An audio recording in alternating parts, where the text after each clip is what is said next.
third meeting of the Westford School Committee. Start with the Pledge of Allegiance.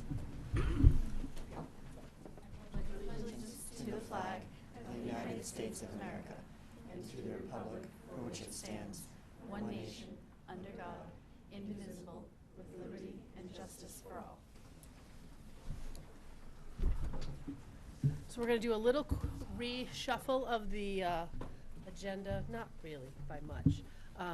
We're going to do the recognition before the public forum, just so that some of our middle schoolers can go home to bed.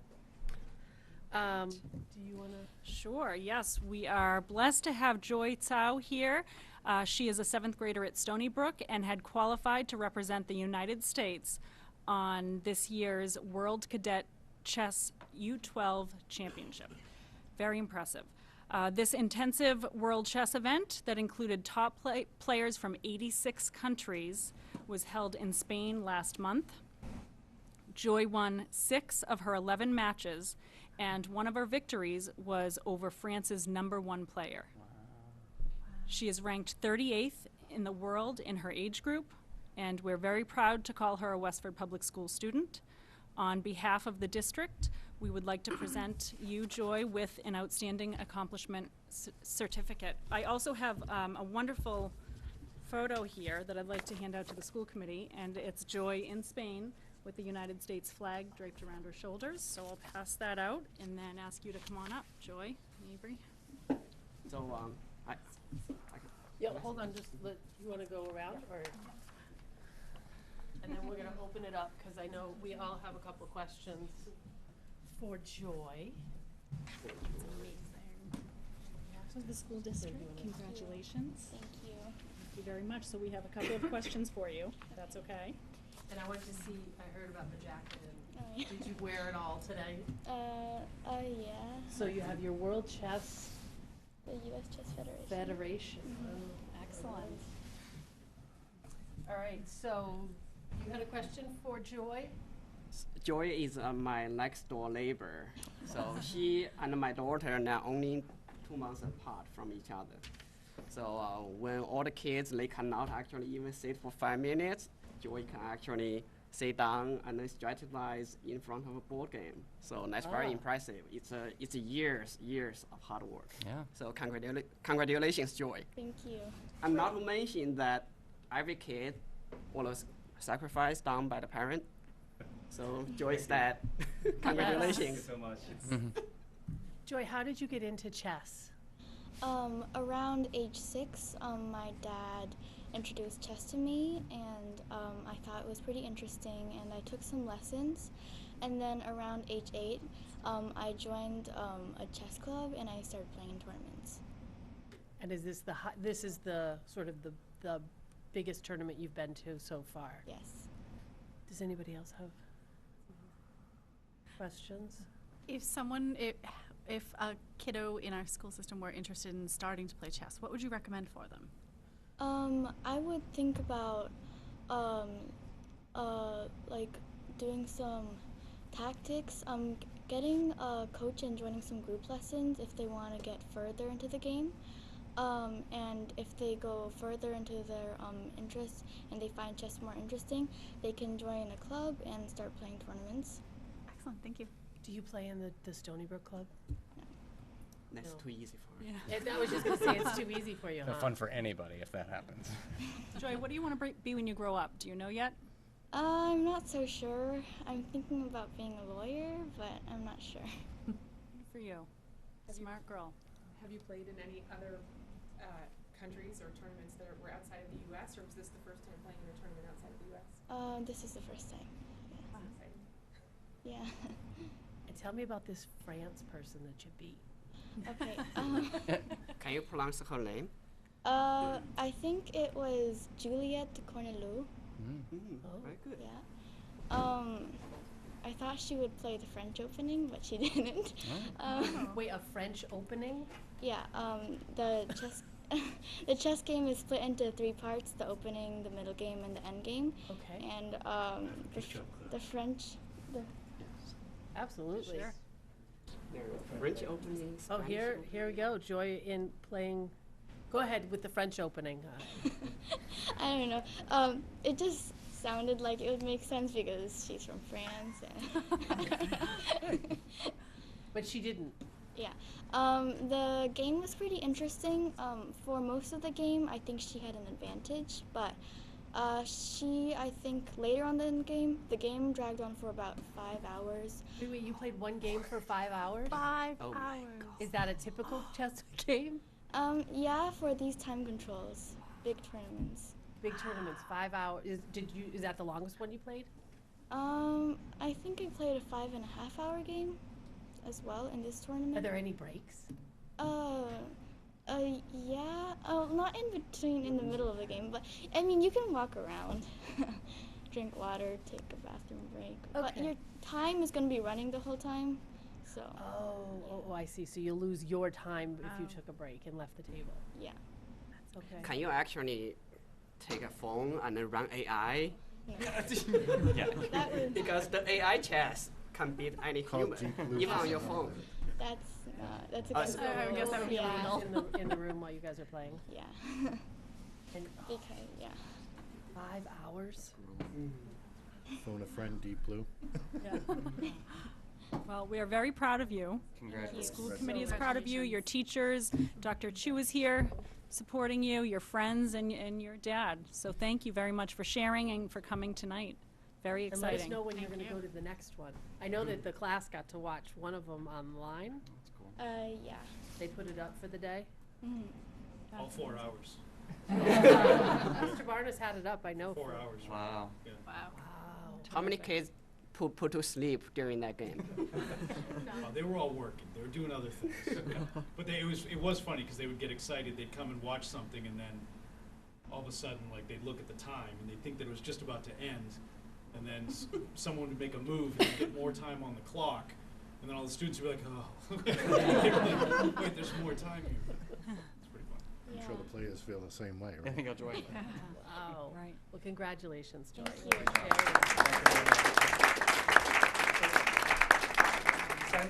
Thanks for the town support.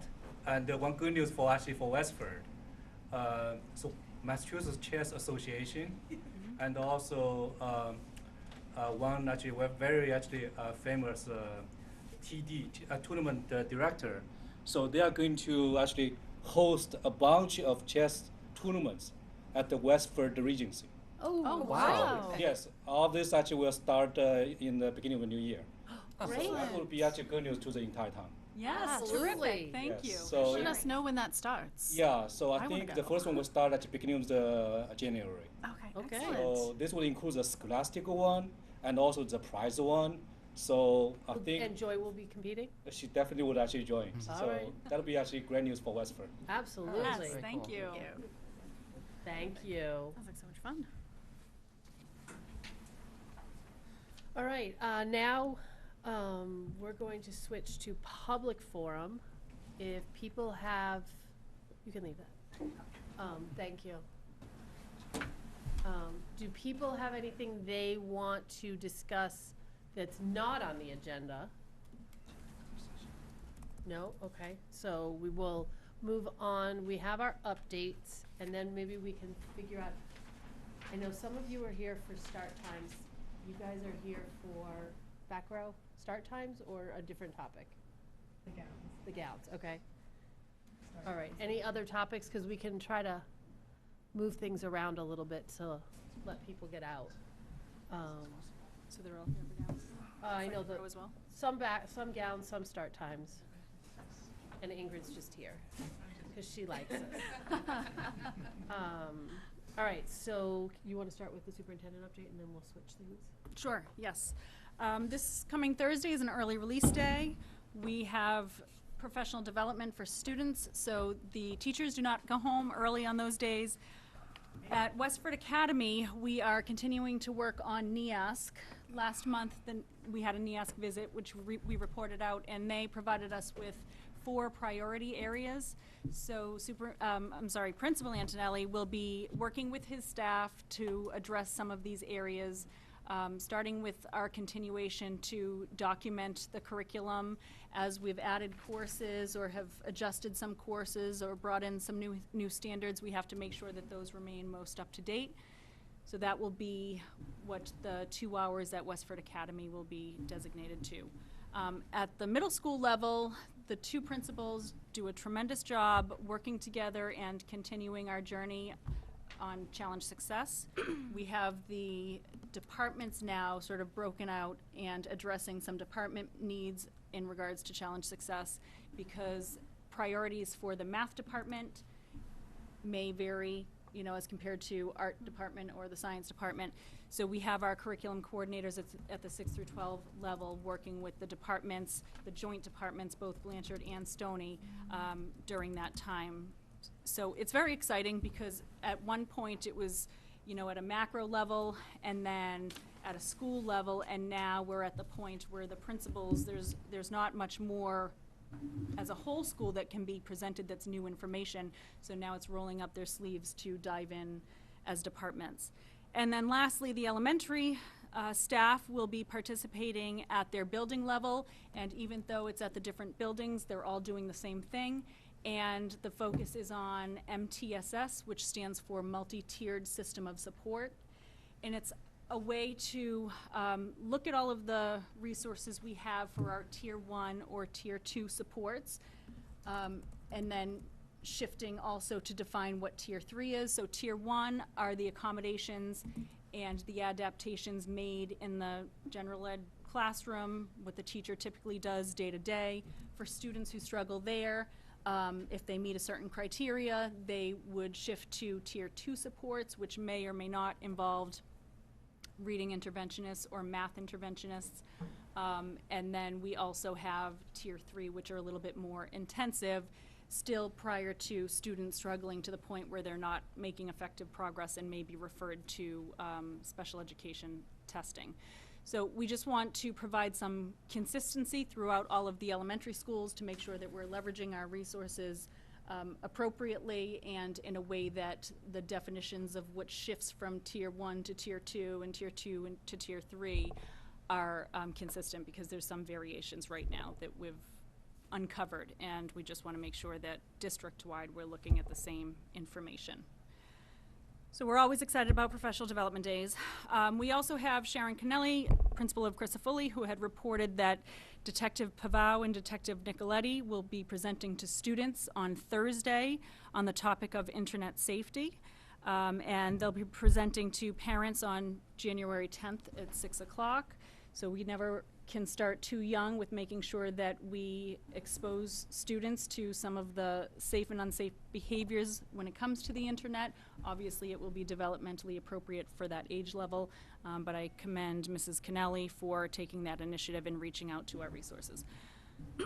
I also want to share that the Holder Memorial Museum in Clinton recently loaned us 13 original World War I propaganda posters, and these were used for students who were studying World War I in class. And it's so much more powerful when they're the actual documents versus just either a print or a screenshot that they see on the computer. So I would like to thank the Holder Memorial Museum. We have Adam Ngano, who is our 6 through 12 History and Social Studies coordinator, who has a connection to Clinton, and he was able to access that. So we're always looking for ways to beef up our resources and our curriculum, and certainly with the appropriate amount of outreach and knowing who to reach out to, it's very exciting to get these types of materials in the classroom.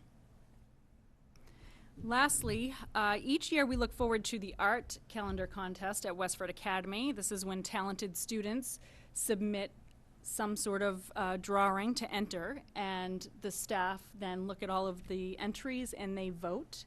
And the students who got, the 14 students with the highest number of votes gets to publish their work in our calendar.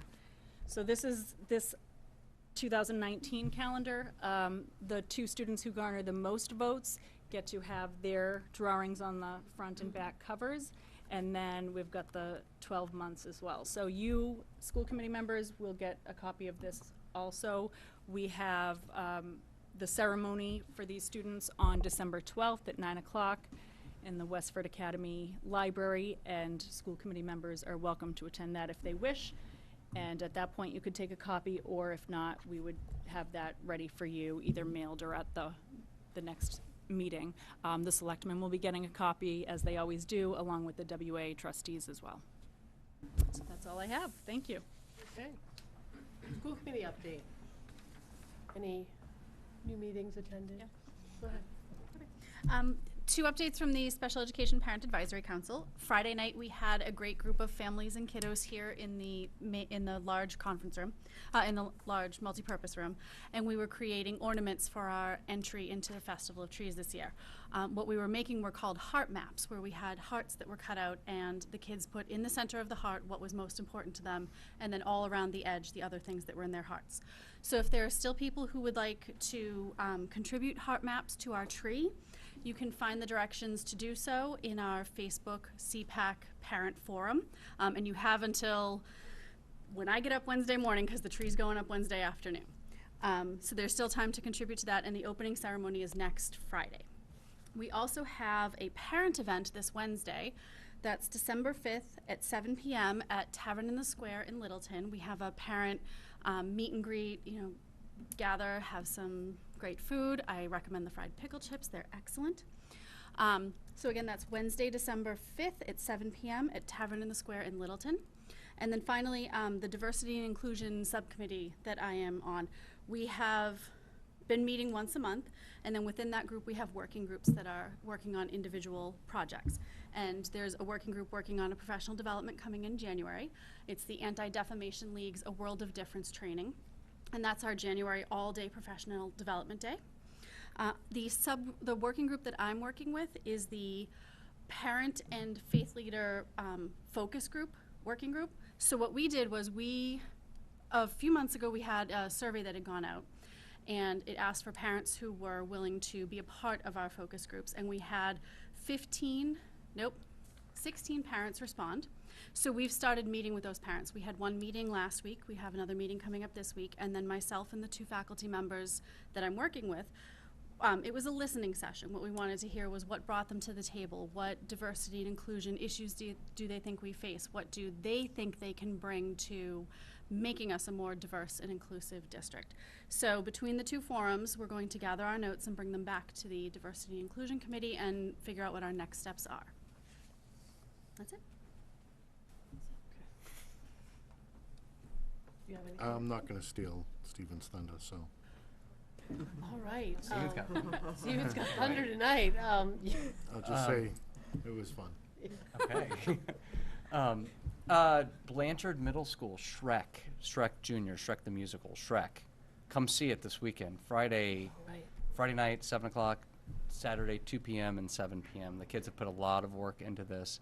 Should be a very fun show for all ages, so come on out and support Blanchard Theater Arts. Okay, you have to plug Stony now I too. was gonna do because it. All right, you do Stony. Thank you. Go to school, right? We got one synergize. Tag team, got Yeah, it. yeah, except I get to say you're in town. So I think I win. I don't understand that English. So, Stony Brook Theater Arts presents Urinetown, opening on the 14th, next weekend, at 7 p.m., and then a matinee show the 15th, I think it's at 1, and at 7 o'clock that night.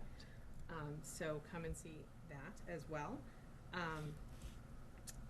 Second night of Hanukkah tonight, so happy Hanukkah to all of our families and staff who celebrate. And there was something else I thought of, and now it has escaped me. Oh, I know. Meetings. Capital Planning Committee meeting has a meeting next Friday morning. Yep.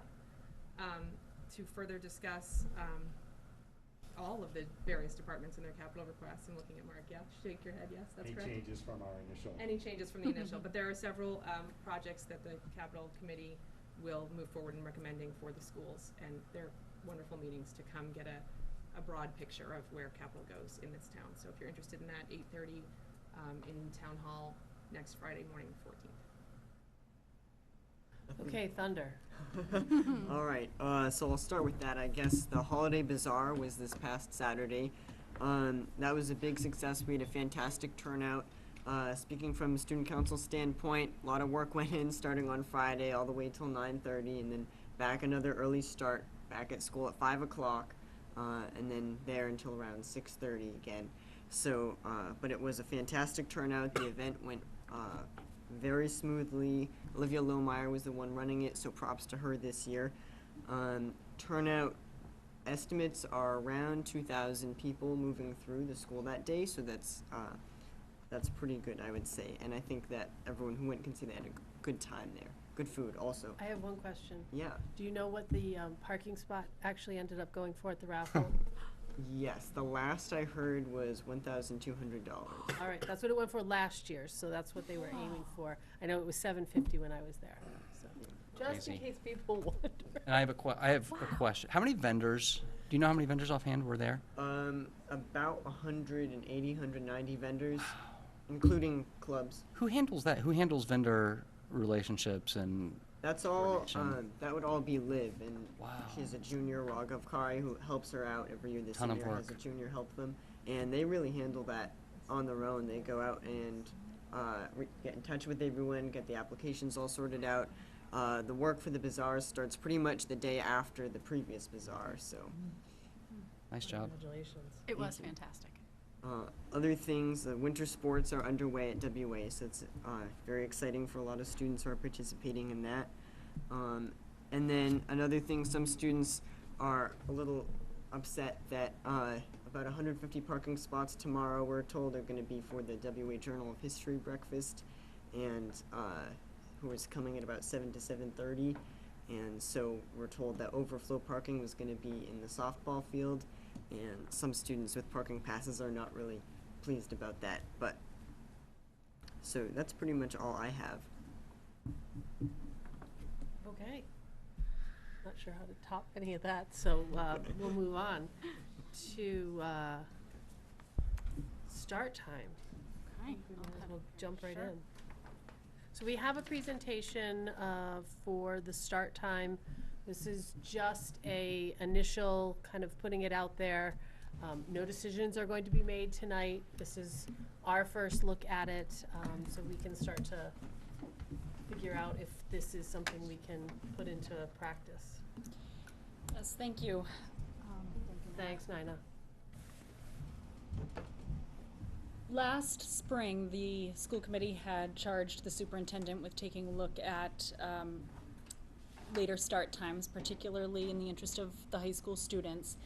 And so he has been working diligently to create some sort of proposal for you, and this is sort of the initial introduction tonight. He apologizes that he can't be here. He has had a loss in his family, and I don't ever recall him missing a school committee meeting, and he's sorry that he cannot be here, but he knows exactly what he needs to be doing and where he needs to be right now. So I am here on his behalf, just sharing the information that he has provided.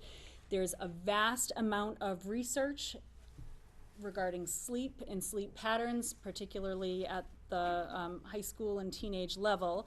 And while he sifted through all of those pieces of research, they all tended to draw the same conclusions. So this presentation is a way for him to consolidate that information and give it to you in sort of a digestible chunk. So the goal of today is to share with you what he has found, what his recommendation is, and then just get a sense from you, any sort of reaction or where you stand based on this information. And as Avery mentioned, no need for a formal vote, but just some discussion after the fact. So the question is, why are we changing or looking to change school start times? And research studies have shown that sleep contributes to significantly contributes to several important cognitive, emotional, and performance-related functions. So the factors that relate to the physiological aspect of adolescence are the following. We know that adolescents require at least as much sleep as they did in pre-adolescence. So a lot of people feel as though as students get older, then the amount of sleep needed is less, and that does happen at a certain point, but not yet in teenagers. The recommendation is between 8.5 to 9.25 hours per night. And this was great to look at this research, again, compared to our challenge success data that we had two years ago now. And Westford Academy students were getting an average of 6.5 hours per night. And it started a little bit higher than that with the freshmen and then decreased to below that as the student age increased up through seniors. And at the middle school level, they were getting about 7.75 hours per night of sleep on average. For adolescents, daytime sleepiness increases, so even though they could be up and at 'em in the morning at some level, then we know that during the day they tend to get tired. And we also know that adolescent sleep patterns undergo a phase delay. In other words, there's a tendency to start everything later, so they go to bed a little bit later, start working, and the studies have shown that the typical high school student doesn't fall asleep until after 11 p.m. And then our students in particular at Westford Academy, we have 41% of students who have reported going to bed after 11 p.m. and only 16% at the middle school. So this is something that clearly is geared toward the high school level. However, all research around school start times supports a later start for any student regardless. So while middle school is not necessarily a problem that needs to be resolved, it is, they too would benefit per what the research indicates. So in terms of consequences of poor sleep, there's an increased risk of unintentional injuries and death. Some of these are bold and a little bit scary, but it is just something that the research shows. Lower grades in school, negative moods, decreased ability to control, inhibit, or challenge emotional responses, which sometimes can mimic or exacerbate symptoms of ADHD, distractibility, impulsivity, and then it begs the question, are students sometimes given some sort of modifications or interventions based on something that could appear to be ADHD or some of these, and meanwhile it's the sleep that is triggering that. And then we know that there's an increased likelihood that teens will experience a myriad of negative consequences, which includes poor concentration, poor grades, drowsy driving incidents, and there is a study that we learned about with Challenge Success that for the earlier grades there is a higher amount, the earlier start times there is a higher amount of car accidents as well. So thoughts of suicide and suicide attempts.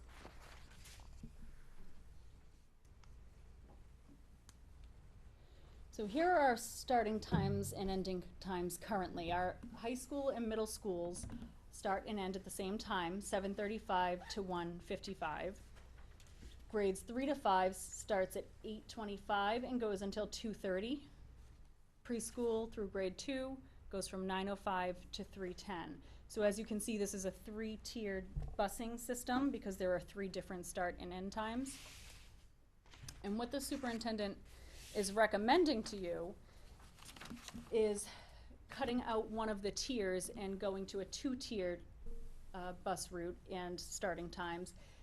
The middle school and high school would still stay together, and they would start at 8 o'clock and get out at 2:20. So it's about a 30-minute delay in their school day. Preschool through grade 5 would start at 9:05 and go until 3:10.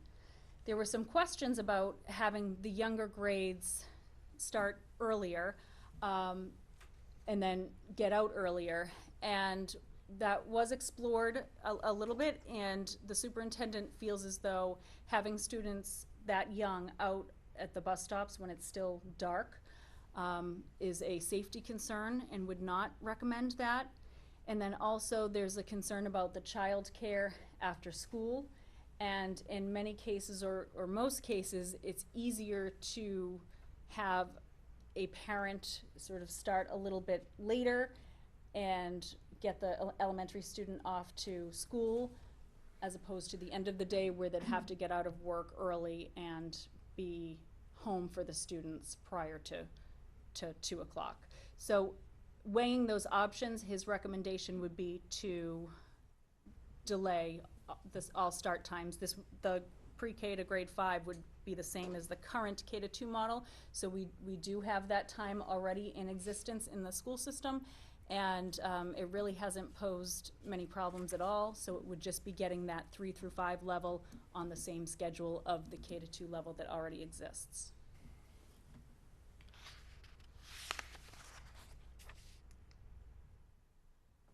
And a dramatic pause. Okay, here we go. There are issues, operational issues that have to be considered with any type of change that we make after school athletics. We also know that there was some recommendation or some feeling amongst the committee and others that they'd like the starting times to be bumped even later, closer to an hour later versus the proposed approximate half hour. But we do run into some after-school athletic issues.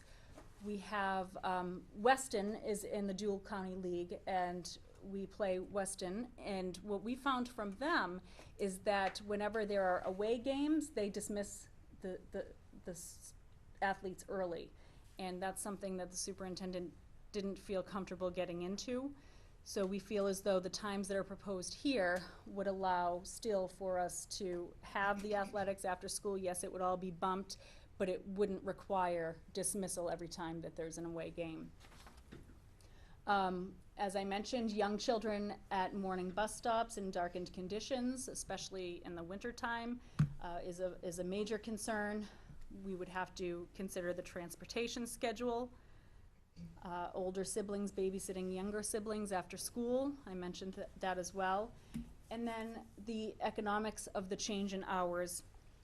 In order to go to a 2-tier system, we would need an additional 3 special education vans, 2 regular vans, and 1 wheelchair van. And as you saw in your budget proposal, that would be an additional $148,000. So the superintendent would like you to consider that, and while he is in support of later start times, wonders whether or not next year is the time to do it based on this current fiscal climate. So wants you to really think about, would the cost be worth the sacrifices that are made in this particular year, or would it make more sense to bump it out by 1 more year?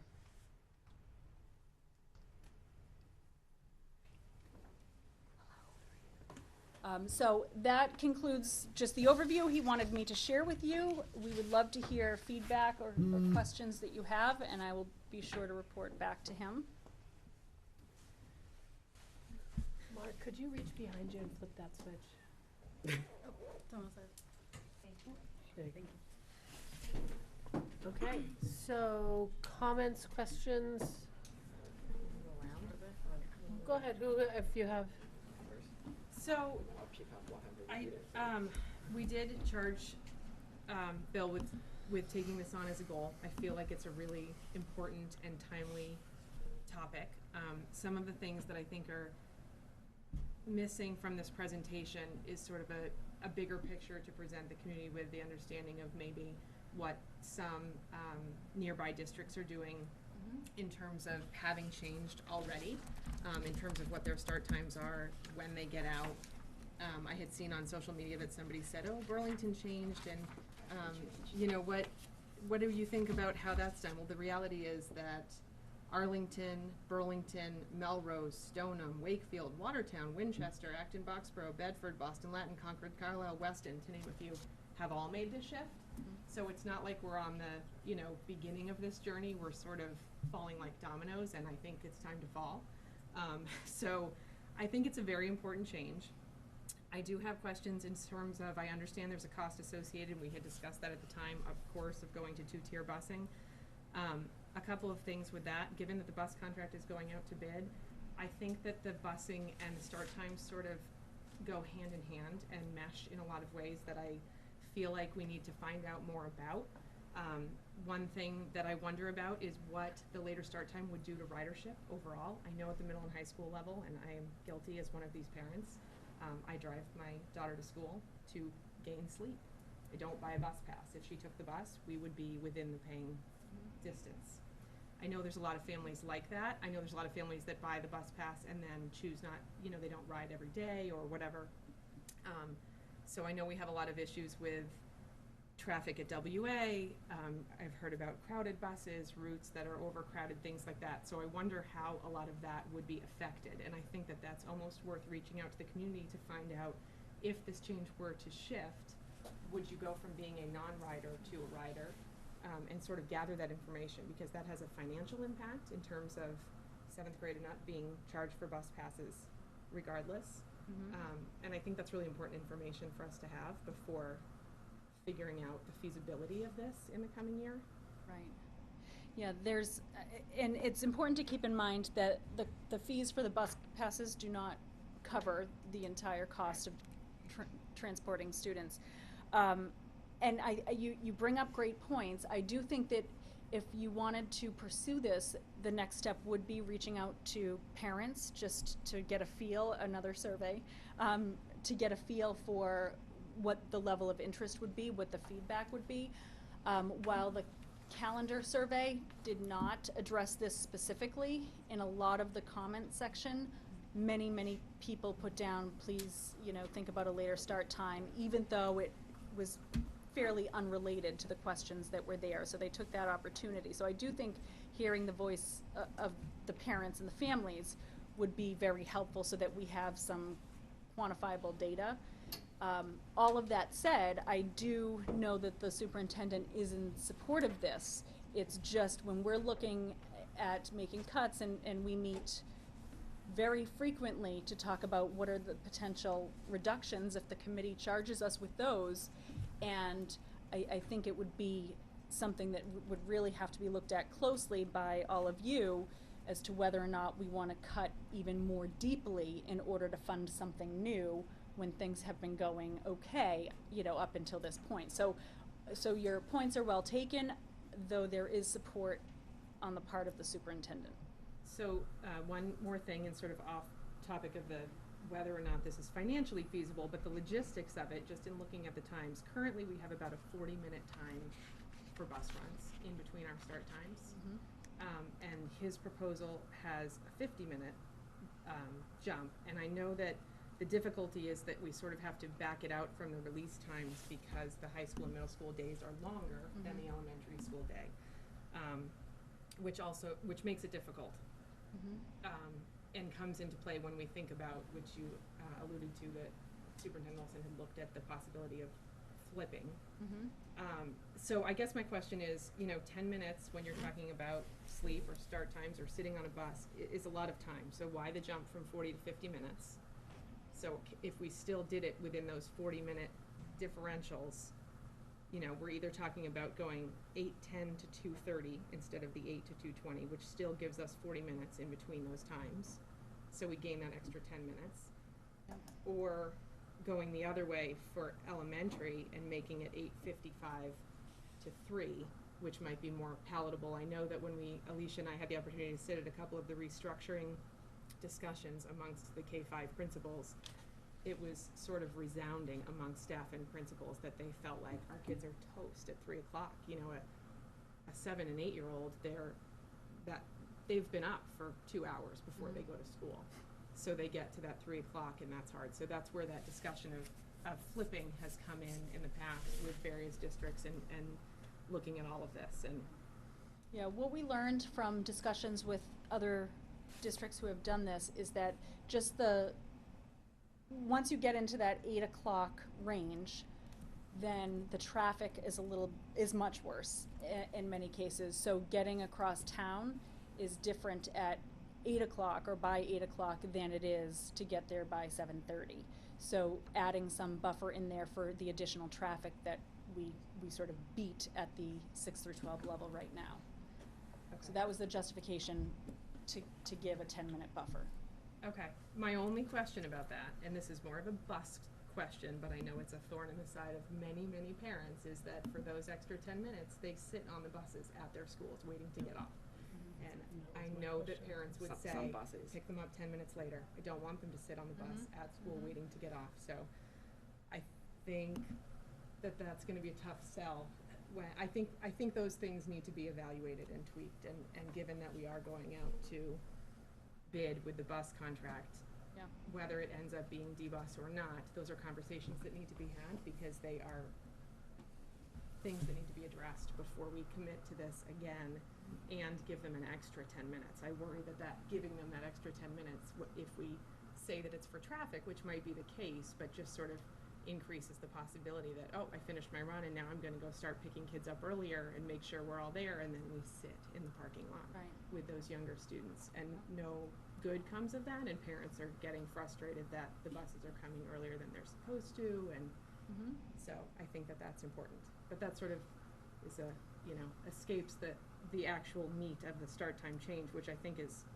really vital that we do next year. So I'm looking into the financial point of view, is that if we can actually reduce the stress and then reduce the later start time can actually help us reduce some of the psychological services for the staff.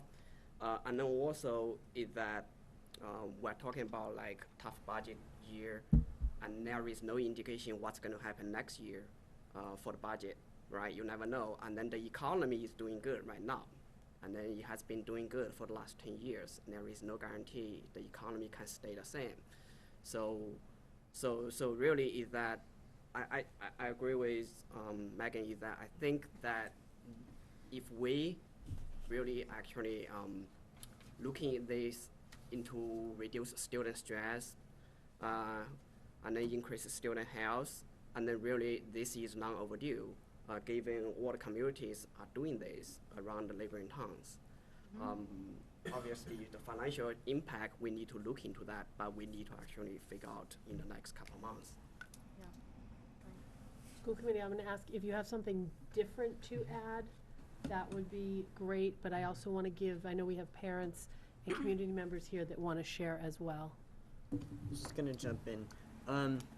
So I think like when you're looking at the picture of student health, you look at two factors, which are like homework load and then the start time.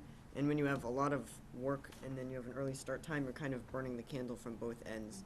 And so I think it's really good to see that this is something that like the community is discussing. I think a lot of students would second that.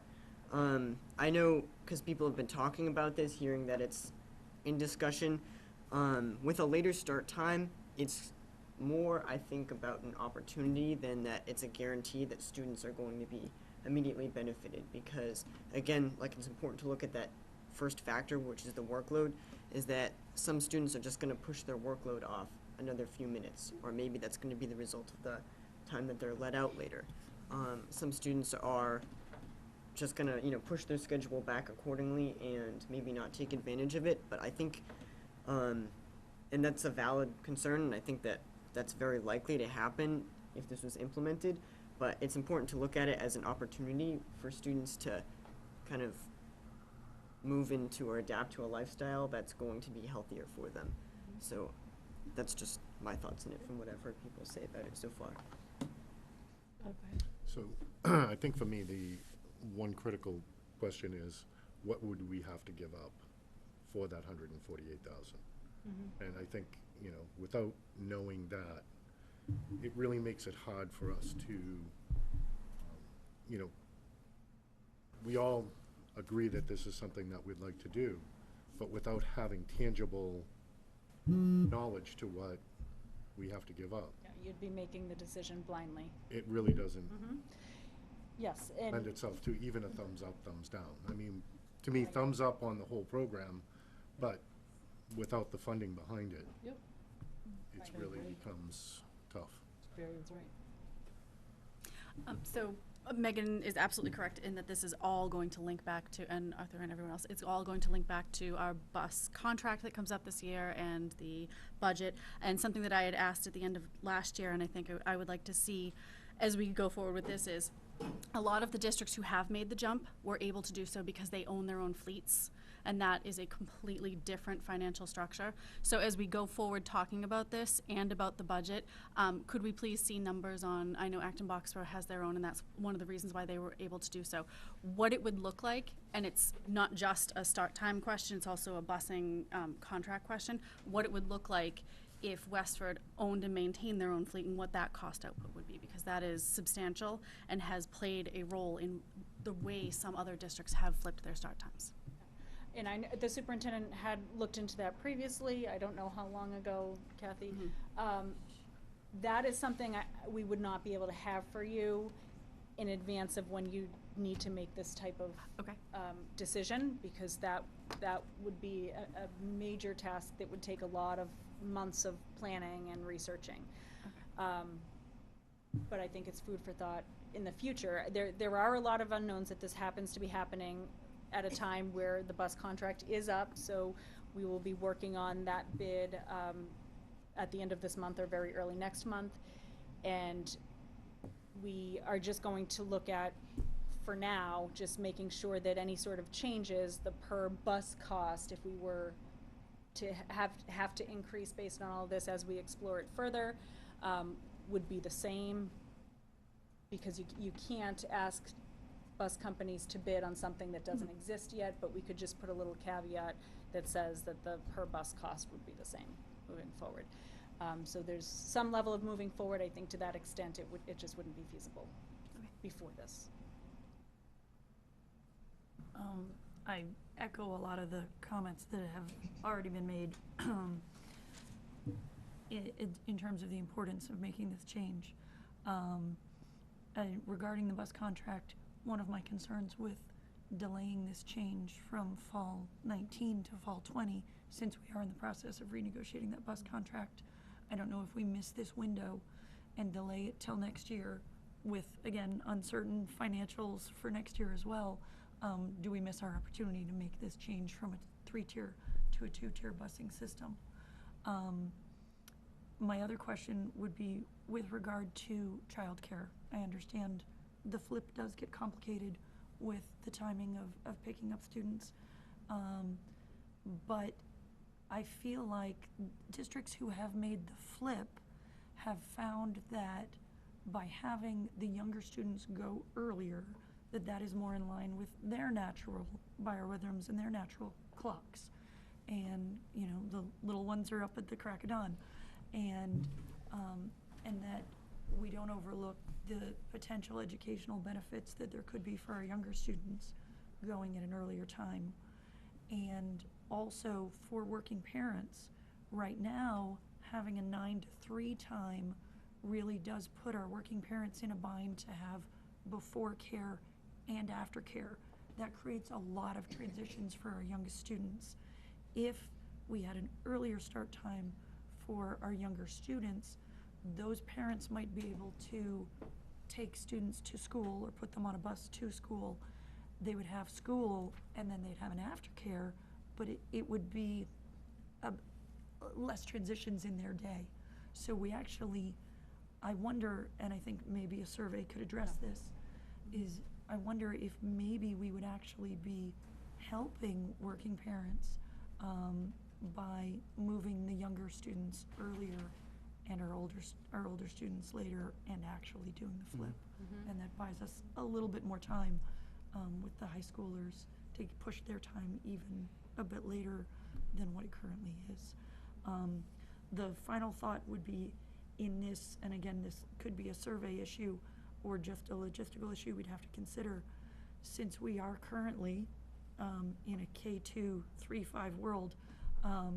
If they're all starting at the same time, if kids are traveling by bus, they can be picked up by buses going to different schools. If parents are driving, it'd be very hard for a parent to be in 2 locations at once to be dropping students off. So I don't know what allocations we'd have to make for that. In a world where some students, they can't ride the bus because you're within 2 miles. So at Robinson Crisafulli, they're right down the block for each other. At Miller Day, that's a much bigger problem. So that would become a much bigger issue that we'd have to consider. Sure. Okay. But for middle and the day, you're not going to be able to within 2 miles of both, right? Right, true.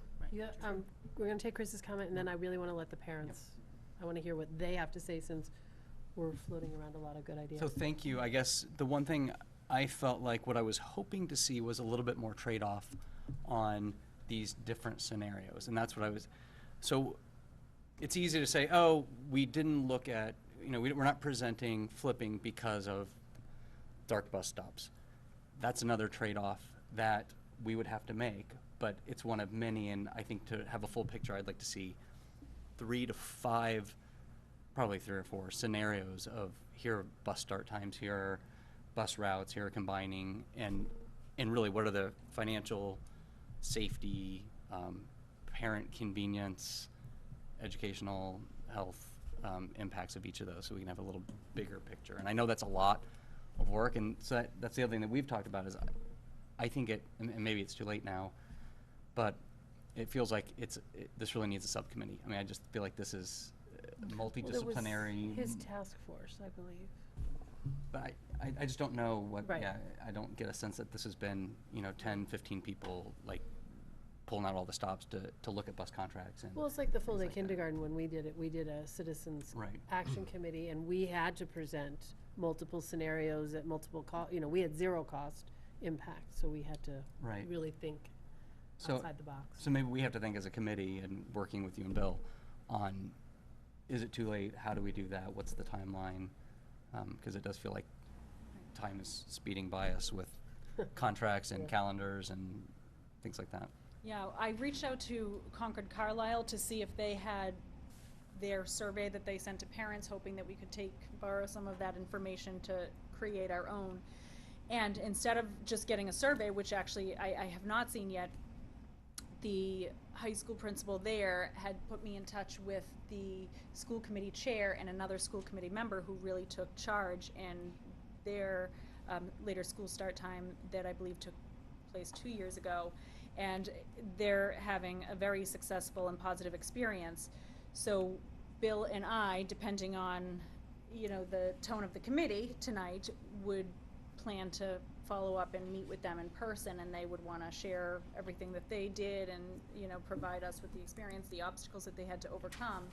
And we would certainly love to invite one of the school committee members to come listen in if anybody is interested in doing that. So that might be a good starting point. 2 seconds. 2 seconds. I'll be so Goodness fast. gracious. I'll be so fast. I just want to say, Carrie mentioned Weston. It's a little bit of an outlier because they don't get out till 3:15, but it's because they have such a long school day. I'll talk super fast. We have the shortest of the Yeah, area that's high true. school start time, so it gives us more wiggle room. So just if you're thinking about that and sort of the flip, I don't see that as necessarily an argument that's one-sided because they get out so much later. So we could push later and still get out within that sort of 239, 242, whatever that ranges all those other DCL towns. Acton Boxborough survey is also on their website. If any parents want to look at that, it's on their district website. You can see exactly what they sent out and what the pie chart results were of their community, because they did put out, flip start times and regular start times prior to doing it. Okay. Great, thank you. Yeah. So I'm gonna let parents, I know that there are a couple of you here who wanted to express your thoughts, and that's what we're here tonight to hear, because we're in data collection.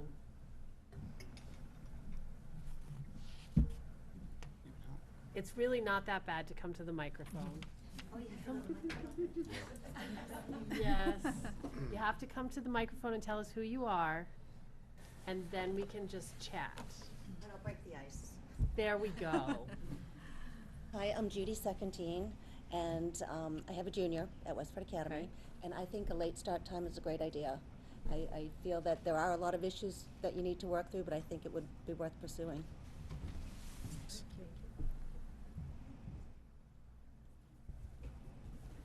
Are there people who are worried about things like the buses that we've talked a lot about?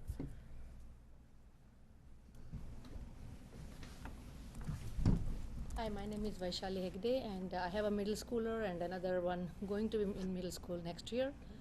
I fully support the late start time, and one thing I didn't understand from the financial point of view from the busing, we are not hiring any more buses. It's just the shift of the half an hour, same number of buses. So I don't understand why the financial impact is. When the number of buses are same, it's just the time is different.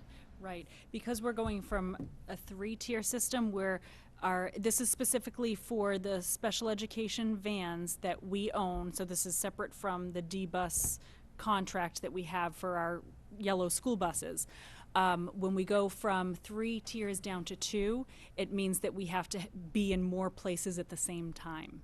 So in one instance, we have 3 different schools who have students who need a wheelchair van, accessible van, and right now, because they're at different levels, we can transport one of them and then go pick up the next one and drop him or her off. And now that they'd be having to arrive at different schools at the same time, we would need to be able to transport them simultaneously. So just a curiosity, why can't we move the half an hour with the same 3-tier systems? Why are we changing it to a 2-tier system? So your question is keeping it as is and just... As is, and just shift take half an everything hour or over. shift the 40 minutes. I don't even mind the high schooler or the middle schooler starting at 9. The flipping concept, I totally get it, so. Yes, and the superintendent looked at doing that. Kathy, do you remember those early conversations? I think we need to allow a certain amount between each route. 40 whether it's minutes. 40 minutes or 50 minutes, we need to allow it. And if we kept a 3-tier and added time to the high school and middle school day at the beginning, the littler kiddos wouldn't be getting out until Till quite 5 late. o'clock. That's right. So there would be much later. It would almost be getting dark by the time the K-2 students are dismissed. In that case, probably the flipping yeah, would bringing one make more forward, yeah. sense. And I remember my kids got up earlier and then it kept shifting and shifting. And as I said, I have a middle schooler and the one going to be in middle school. I can already see what's going to happen to my morning routine. Nothing good. Wait, can I just Nothing point out good. something else? So one other thing that makes the financial burden a little bit tougher is for most students on the bus, parents have a bus fee for special ed. We are required legally to provide that to them. There is no fee for them. So that makes it a little bit more challenging from the financial standpoint. Yeah, so my vote is for late start. Thank you. Okay. Carrie, have we asked our administrators and staff what their opinions are about this? Yeah, they're very much in support of it as well. The one group of administrators who probably would prefer to see things stay the same are the 3 to 5 principals because they're right in the middle in that sweet spot. So bumping to later, I think that there's less of an appetite for that, but they understand the greater good and what this could yield for our high school students. I anecdotally heard, that, and this was maybe a WA, but I guess the times are the same for middle schools, that from a teacher standpoint, too much of a shift would start having an impact. And I didn't get a list of reasons what that was. It might have just been routine and what we're used to, or it could have been So like the hour would be too much. yeah, like an hour. Because I think I was talking to someone. I mentioned somewhere between 25 minutes and that, and there was a sense of like an hour. Yeah, an hour is a lot. It's a lot to shift our day. But Well, and I know Concord Carlisle had planned on doing just the half hour at first, year 1, and then another half hour in the second year, and they decided that they wanted to stop after that first delay. We did hear too, anecdotally at the Summer Institute School, or Summer School Committee, Massachusetts Association of School Committee Conference, that districts that had gone that full hour, then at the high school level were tempted to run clubs or sports practices prior to school in the morning, which sort of undoes all the good. So if you only move that 25 minutes or a half an hour, you're gaining a little bit of that, but you still go forward with that mandate that we do not desire you to plan, these things ahead of school. The intent is for that sleep. But once you get into an hour and it becomes more difficult to fit student jobs and homework and everything after school, there was a propensity to schedule those things prior to school, which really Right. is not good Defeats for it. our students. Mhm. So then, I do have a quick question then. We know that many of the dual county leagues, schools have gone to a later start time. Do we know what the percentage is? Because I feel like we're gonna hit a tipping point percentage where they will all start going, and then game times may start changing. None of So them do we have know? Flipped. None of them have flipped. They've all gone forward, keeping their little guys going Okay. later. Carrie probably knows too, but. Well, yes, but from So- the information so of that the you dual county gathered. league, Acton, Boxborough, Bedford, Concord, Carlisle, Weston, and Lincoln Sudbury have all gone later. And you said Latin went too, because they're dual county. Oh, yes, dual and Latin county went as well. So And none of them flipped. none of And them none of flipped, them but they've have all flipped. gone later? And So- how many are in the dual county league to So begin with? Chelmsford, Groton, Dunstable, and Wayland have not, and Westford have not flipped. Oh, so we're already over 50%. And the latest dismissal time is 2:47, is that what it is? Chelmsford Okay. starts school at 7:19, so we can all say a little like, oh, this is really terrible. Early. But yeah, so it is more than half. Avery, can I just point out one more Yep. thing?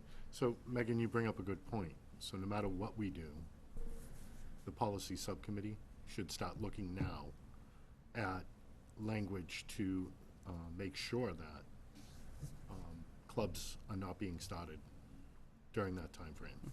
I mean, that's within our purview. True. Parents, any more? Talk about that. Come on up. Hi, my name is Satnam Mysore. I have a middle schooler and an elementary schooler who's going to go to middle school next year. I had most of the same thoughts, and Megan covered a lot of it. I had a list of a few schools, I didn't get the whole list, who have shifted in the past 2 years. Acton in 2018, Burlington in 2017, some of them as late as 8:35. Concord, Carlisle switched to a later start in 2017, Ashland, and then I stopped because there was less, it's hard getting everything. In addition to the things that were covered by the previous speakers, I know a lot of my neighbors, they pay for the bus, but then they want their kids to gain that extra 20-25 minutes. Yeah. And a lot of them have this double thing. You pay, but then you end up realizing your kid is like, you have to drag the kid out and drop. So one of the belief is maybe a late start, more people will start sending their kids in the school bus. Yep. Reducing, I know the 8 o'clock traffic time, but it's also holding parents up. We're now going there and then making our way through traffic to work. That's one aspect. The other thing I wanted to touch upon was the sports teams. I know my son played soccer both of the years. He's in 7th grade. On the days that they just play practice, it's fine. When they play sports with other schools, they wait for the other school to come. And most schools, they drive and appear at 4 or sometimes 4:15 start. I think it's supposed to start around 3:30 to 4. The day ends like 5:30. I've picked him up at 5:30 or 6. So I think this 25-minute shift will gain at the end of the day. I know people say kids will push off, but there's also I want to stress upon the scientific reasons. If I put my 5th and 7th grader to bed at the same time, she falls asleep. My daughter is the 5th grader. In, let's say, 15 minutes, my son's tossing, turning. Sometimes he's taking a shower to go to sleep just to like. So the hormonals, the research, I do want you guys to consider that. And a lot of our schools around us are doing it for a reason. It's not, I don't want it to be the bus and budget to come only to be considered, the student wellness, all of the factors that all of you put. My high schooler will start driving. If he's sleeping 6 or 7 hours, which sometimes they do, I don't want him to be driving in that state. So the sports thing was, they've had very long days. So that 25-minute shift in the morning, plus the fact that right now the schools do a bus. We are the first stop in our area. For the middle school, the bus comes at 6:50. High school is at 6:40. I believe they go there. I can just drop him and leave 25 minutes and get there at the same time, even today. They go to the school, and I know not every bus waits, but a lot of buses actually wait in the school for 10 to 15 minutes. So those buses, why not after a week or two, we do the research, get the information from the D bus, and shift those times too. I mean, in addition to all of this, just give the time that the driver is not going to drop the kids at 7:15 and leave the middle school. They're waiting till 7:30 or whatever time it is. So in addition to this, I think we should also consider adjusting the time. I know it's nice to predict that, oh, we need 25 minutes or 35 minutes at 8 o'clock. do an analysis 1 month later, readjust the time. So all of that will benefit. I know a lot of kids also are up early, but majority of middle schoolers and high schoolers, it's hard to get them to sleep and dragging them literally out of bed in the morning. So I'm for it, and I do want to request you guys not to just consider the budget and time, our kids' future. I mean, yeah, their health is at stake. So somehow make the budget to work. We just increased our school bus fees last year. You would think that would adjust a little bit, and I'm a little concerned that going back, coming with more information, wait for this team, that team, another 6 months, then it's too late to do it for next year. So if we do wait for more information or committees to be formed, that there is a deadline, because some of our parents, I know this talk has been going on for a few years, we've been hopeful. You don't want to be like the never-ending wait. If you have to do it, why not do it now? So thank you. Thanks a lot. Anybody else? And then we're gonna move on. Steve. Steven. So two things. Well, first of all, I do remember my brother, who graduated in 13, would set 8 alarms in the morning and still wouldn't make the bus. I think that I know. Is the alarm broken or not? No, all of them would work. I heard all of them. I think Mr. Benoit's point is really good. Student council, we already meet in the mornings at 7:05, so I think that including in whatever language there is to try and remove that from possibility is good, because clubs will do that. They absolutely will do that. And the last thing is just, so for students, like obviously this is a long way from implementation, but what should students who are interested in this expect? Should a student who's a middle schooler or a freshman expect maybe by the time that they graduate they'll see a change, or what happens? It's on superintendent's goal, and it is our hope, if we can get this to work out, it could be implemented next year. Okay. But we can't make that promise until we tease out some of these other issues. So just a hope. Aim. Strong. Goal. A That's strong the goal. That's the goal With- for a right But I goal. think Yes. in either case, it would make sense that you would see it within the next year or two. Okay. Correct. That's It may very not good. happen next year, but we feel it is an eventuality. Okay, very good. Thank you. So before we move on to a somewhat related, Yes, it is related. do you want to just touch on that one quickly? Not the homework. Yes, okay, because that's have a- related too. Yes. That's related too, but you have Yes. another one in between, the grade configuration. Right, over the past 2 years, the superintendent was also, with his committee, grade configuration committee, revisiting our K-2, 3-5 elementary model, wondering if a K-5 model would be more beneficial for our students. So they did a lot looking at the research, they did a lot looking at what would that mean for Westford Public Schools, and the superintendent has determined that he will be recommending to you that we stay put with our K-2, 3-5 model for a few reasons. There would be a major cost associated with going K-5, thinking about making the appropriate modifications to the buildings, particularly the Robinson School, which currently has that open concept. So looking to eventually do all of that, or propose that with very minimal research that supports one or the other, didn't make sense to him. And then we've also got this unique situation where the Crisafulli and the Robinson are so close together, so trying to draw those district lines, if they were both K-5 schools, wouldn't necessarily make sense. If they were distributed throughout the town a little bit differently, then at least that one variable would not be an issue, but still the other two, with the financial impact and the fact that there's no real research supporting one way or another, and there's nothing specific within Westford that's telling us that we have a concern and that there's a need to change. So he is going to provide more in-depth information for you at a future meeting, either December 17th or the first meeting in January, but I did want to give you an update that the recommendation will be to stay with the K-2, 3-5 model here in Westford. Questions or comments on that from the audience? All right, now, homework. If people near light switches can just flip those off again, and we're gonna bring up a new presentation.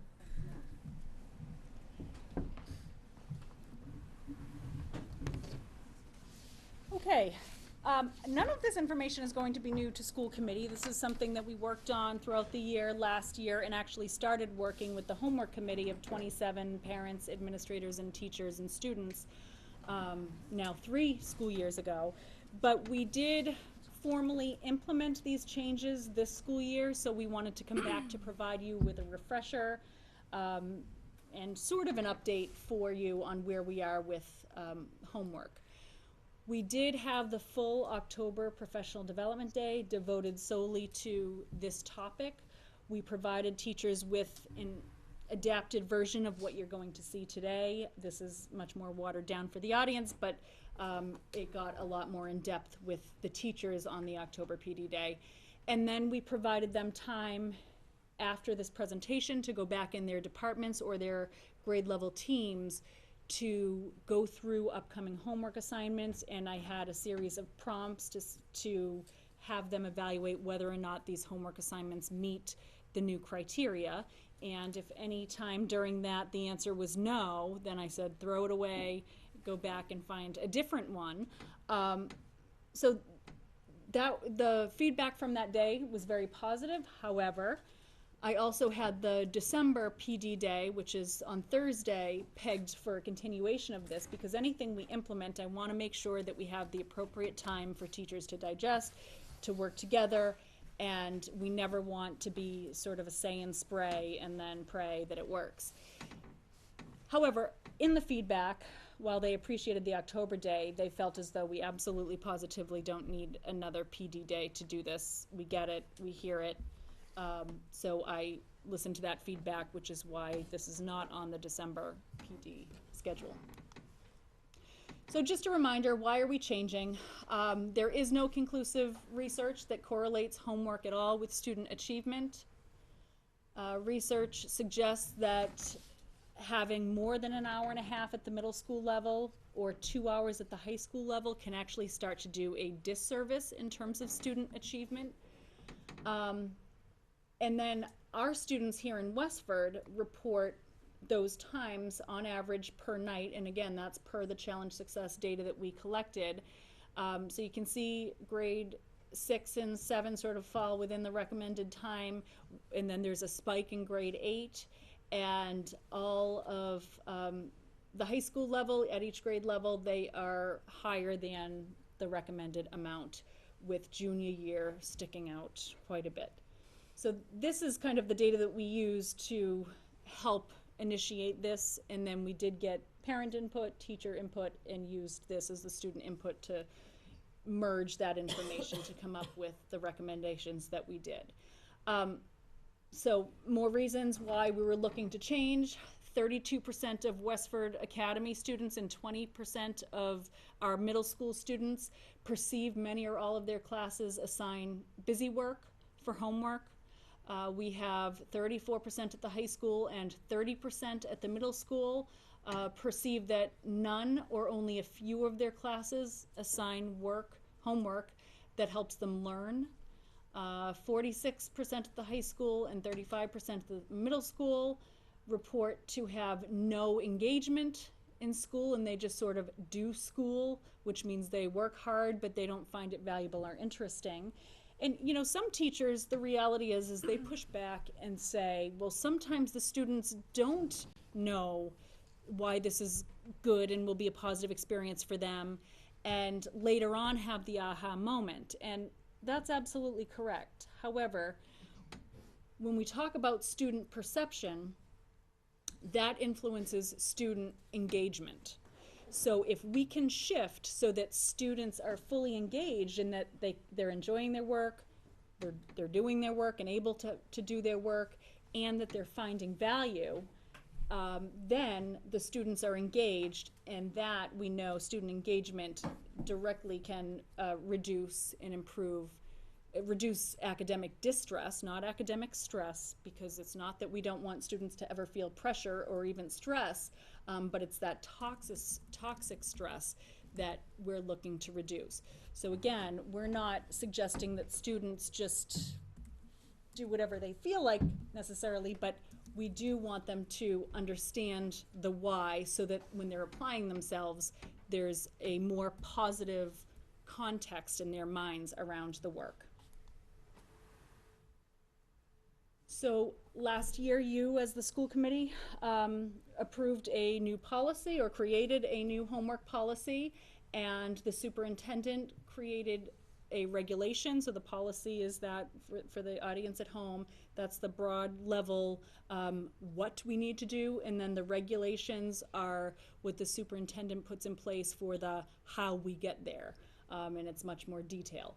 So the purpose for homework must be either preview or prepare for an upcoming class. Sometimes teachers assign readings, or they do the lecture via flipped classroom so that the students hear what they need to at home from the teacher and then can come into the classroom and utilize the teacher in a more efficient way, an effective way, by diving into the material. Practice, refine, and reinforce skills and concepts learned in class. So we do need to make sure that when the students are learning something right there under the teacher's nose and can perform certain skills, that they can also do it 5 or 6 or 7 hours later independently, so that it goes into their long-term memory, and we want to make sure that that occurs. Integrate newly learned skills and concepts with what students already know. So assigning homework is optional and at the teacher's discretion. I think that while there were some teachers practicing that, it was never formal, and there were some teachers who were saying, well, I already do that. Some teachers feeling like that is completely uncomfortable, and we're working through that. And then there was an entire chunk of teachers that just simply needed the political cover because they felt as though standards were so high and the expectations from parents were such that they didn't feel comfortable assigning no homework, and so sometimes just assigned it because they felt that pressure. We also have in the policy and regulations that homework should not be assigned simply for routine purposes. That language is new, so you don't just do it because you're supposed to, or for disciplinary purposes, which came from the previous policy, and we just carried that forward.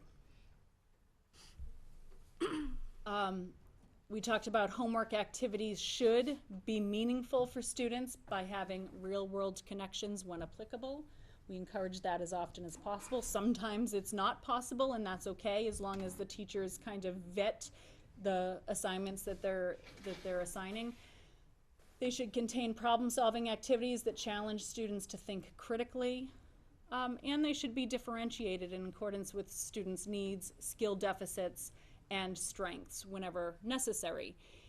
And we do stress to teachers, especially those at the middle school and high school level where they have many, many, many students, it doesn't mean that you have to have 120 different homework assignments, but what it does mean is think about adapting it for the students who need it. So for example, if a student has mastered it and they have demonstrated mastery, well then they don't have to go home and do the full assignment because it is busy work for them, whereas it may be just practice and refinement of skills for another student. So teachers just have to be cautious of their students and their audience when they're assigning the work.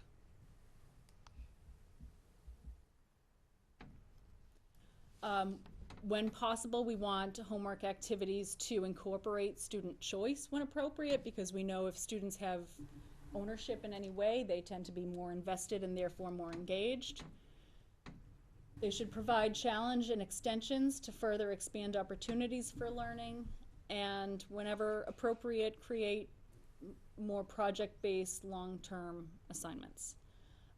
So ultimately, the bottom line is that we want to make sure that teachers are assigning homework that is necessary, meaning it's needed in order to meet the learning objective, that it's meaningful, valuable, and interesting for all students. And it's the only way that the efforts that they put into assigning and correcting and collecting homework, and then the efforts that the students put forth with taking time out of their family time to to do homework. It's the only way that we can help that pay off. So in terms of time spent on homework, this always gets a little tricky because people jump right to the quantity, and we want them to think about this, but really it's about quality. It's easy to latch onto this because you can quantify it and it's much more concrete, but we do want to emphasize it's not just about number of minutes. This number of minutes is just a baseline to help them gauge how much, and again, we're looking at how meaningful the assignments really are and if they're necessary in order for students to meet the learning objectives. So I won't read every amount of minutes to you, but this is here. It's also on our website. And we also, if you remember, I think it was your suggestion, Arthur, we had maximum, in that right-hand column, for example, next to grade 6, we had maximum of 60 minutes per night. In the recommendation of the committee, which was a great one, was to change that to 0 to 60 to emphasize again the fact that if the homework isn't needed to meet the learning objective for that particular night or week or lesson or unit, then they do not have to give it.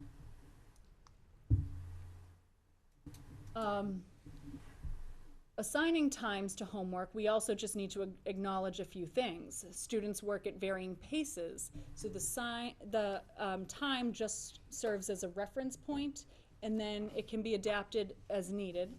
The times are maximum amounts and don't represent the amount of time teachers are supposed to assign homework, because they're not just supposed to for the sake of doing it. Third bullet, teachers are welcome to assign less than the maximum minutes listed, so we're just continuing to reinforce that same message in different language, because it's a culture shift for parents, for students, for teachers too. Home expectations for long-term projects will be included in the nightly maximum, so if they're having nightly homework assignments yet they have a long-term project going, they do have to account for that time as well. Then there's been a lot of questions and actually misunderstanding around this. Are we suggesting that students stop working when the nightly maximum has been reached, even if it means they're handing in an incomplete assignment? And that answer is not necessarily. Even if it takes students longer than the maximum amount, we do want to make sure that students learn to be thoughtful about their work and to submit complete, thoughtful assignments. This is only for when, again, we're trying to change a typical, the lifestyle of our students right now, the academic lifestyle. So a one-off, we don't encourage kids to hand in incomplete assignments. And you'll see on the responsibilities of students, we have sectioned out, as well as for parents. And the suggestion to address this is if the maximum consistently, or if the homework consistently exceeds the maximum, then make sure to talk to the teacher. But like I said, a random one-off, we don't want children just to put their pencil down. We also chose carefully the words "not necessarily," because there are some teachers who do say stop when you've hit a certain amount of time, and that's fine. And as long as it's their expectation, certainly that's fine with us. In that second bullet, as I mentioned, we recommend the parents of the younger students or the students themselves in the older levels approach a teacher if the max number of minutes is frequently, and the key word is frequently, being exceeded. I don't expect you to read this. I just want to show you what it looks like. At each level, we have a list of what the teacher responsibilities are, the student responsibilities, and the parent responsibilities. Again, on our website, this is on the link, the school committee website link to the regulations. So it's important that parents, students, and teachers are aware of that as it pertains to their individual level. This is just a quick 2-minute video, and the intent, it's a little bit hyperbolic, and it's actually an Apple advertisement, so pardon the advertisement, but it's just a way that we maybe can start thinking about homework.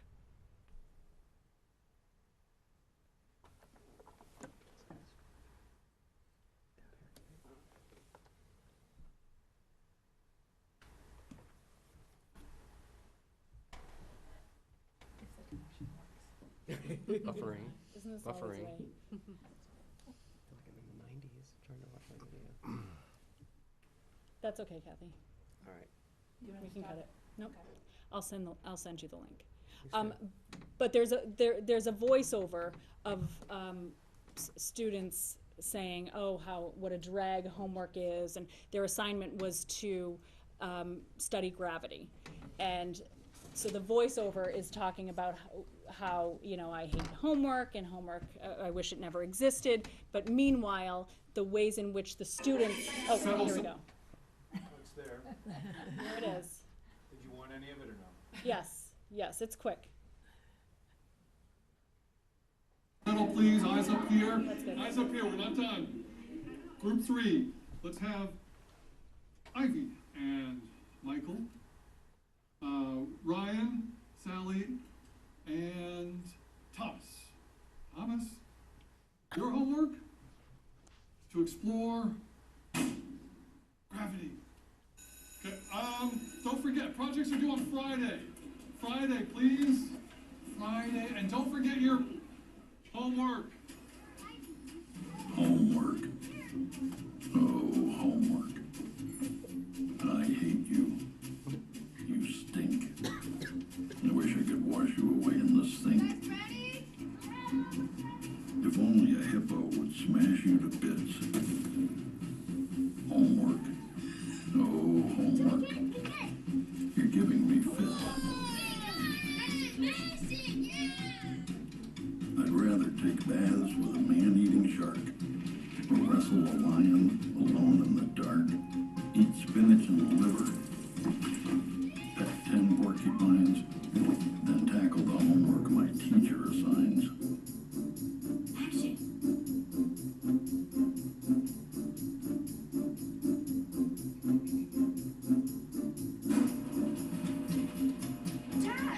Homework. Oh, homework.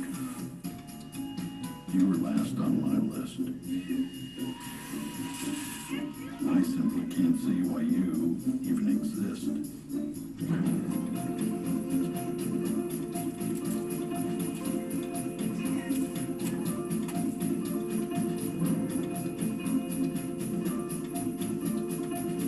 If you just disappeared, it would tickle me pink. Next up, Group 3. Homework. Oh, homework. I hate you.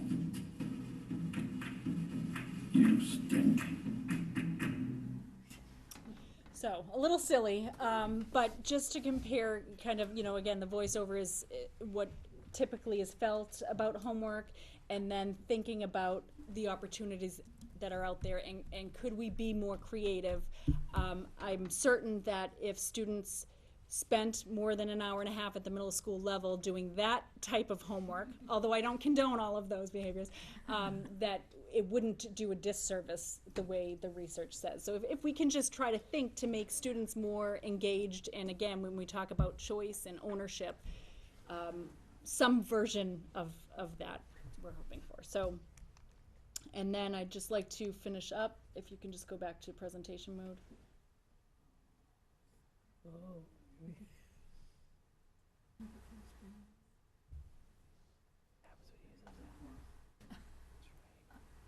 Is it in the view, Miss? Well, How about, just click on that little I actually don't need looks it. good. Oh. So, Sorry. that's okay. Here we go.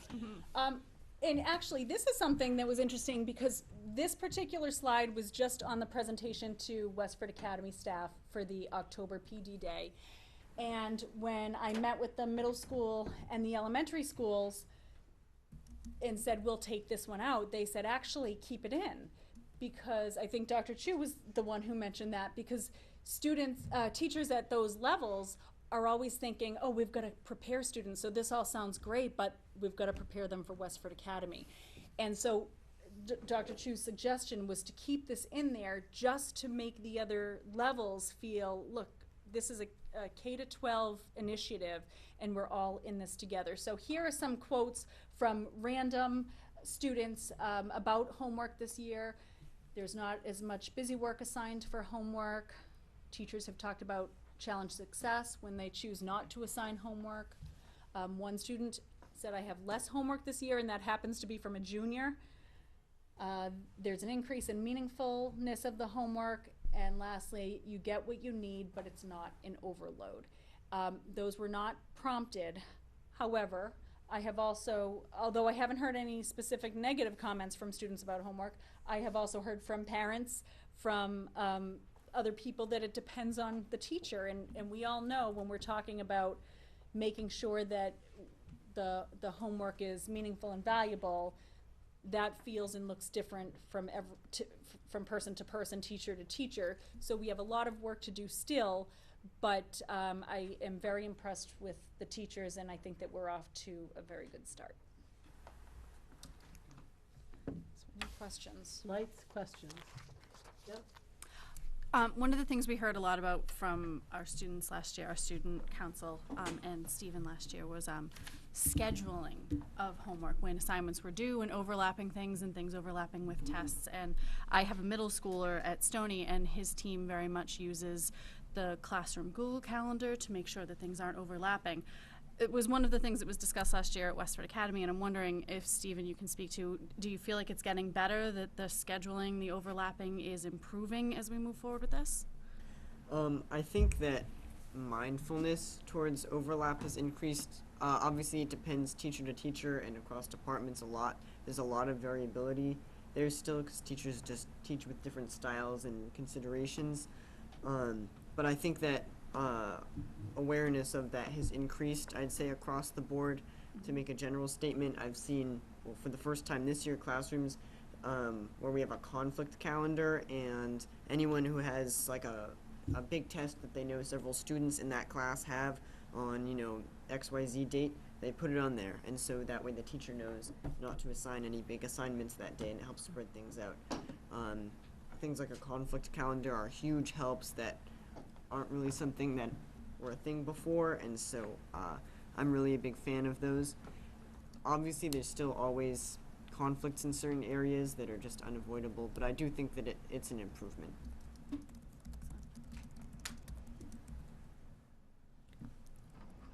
Others? How about audience? I think any parents want to chime in? Come on up, Cindy. You have to come up.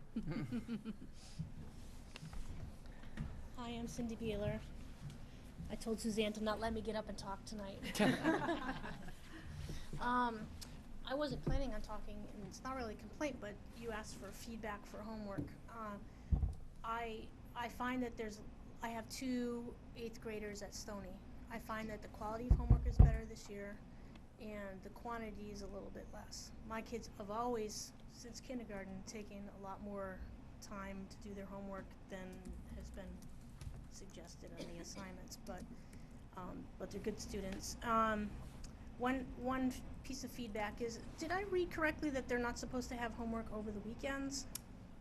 At the middle school level, Assigned talked on about Fridays, assigned on due Friday. Monday. So Right. what we've done is we've said there will be no assignments assigned on a Friday that's due on a Monday. But it doesn't mean that there can't be an assignment due on a Monday or an assignment on a Friday. We just want to, what we've been talking about, and I'm hoping that everybody understands, is that they should have an opportunity outside of the weekend to work on it. Okay, so That's the goal. I think that that's correct. I think there's only been maybe one instance where there was something due on a Monday. Yeah.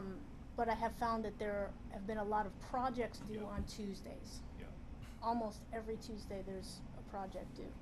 So when you're talking about how do you approach a project, right? You don't want to leave it to the last minute. You want to work in advance, and that means that we're spending a lot of weekends where they're working on projects.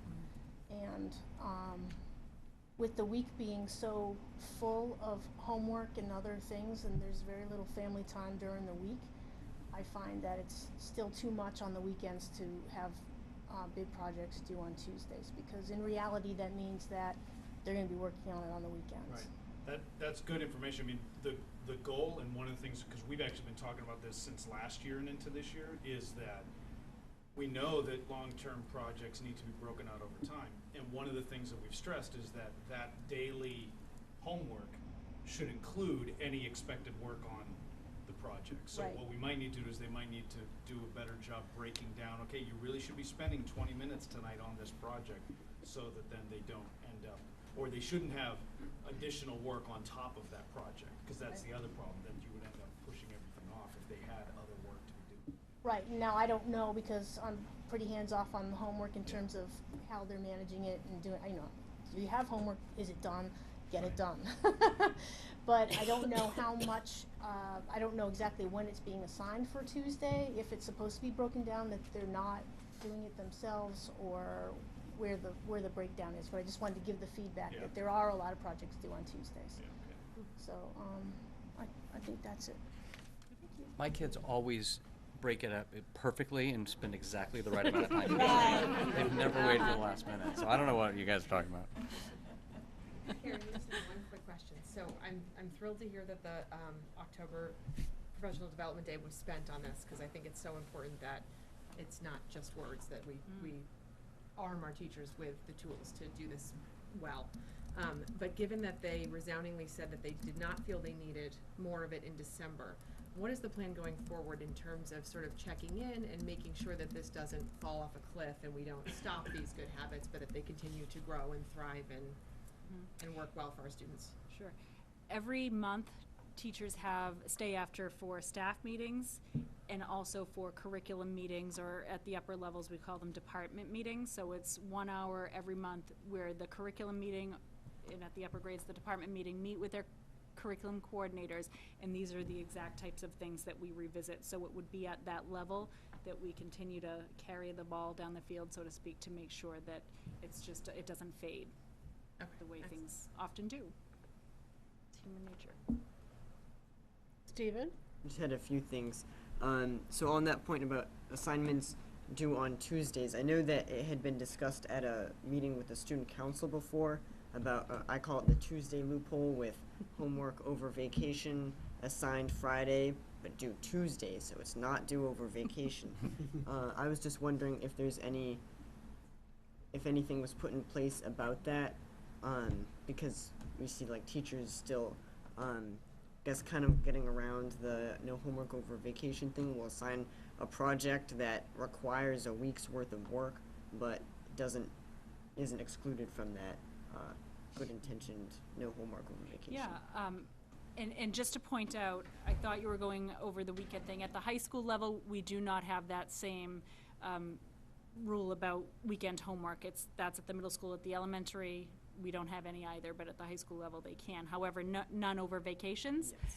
And Principal Antonelli is handling that on an individual basis when he is made aware of it, and will follow up with a teacher. Those are the types of things where technically, they're in compliance, right? They're not assigning it over the vacation because you have that one Monday night.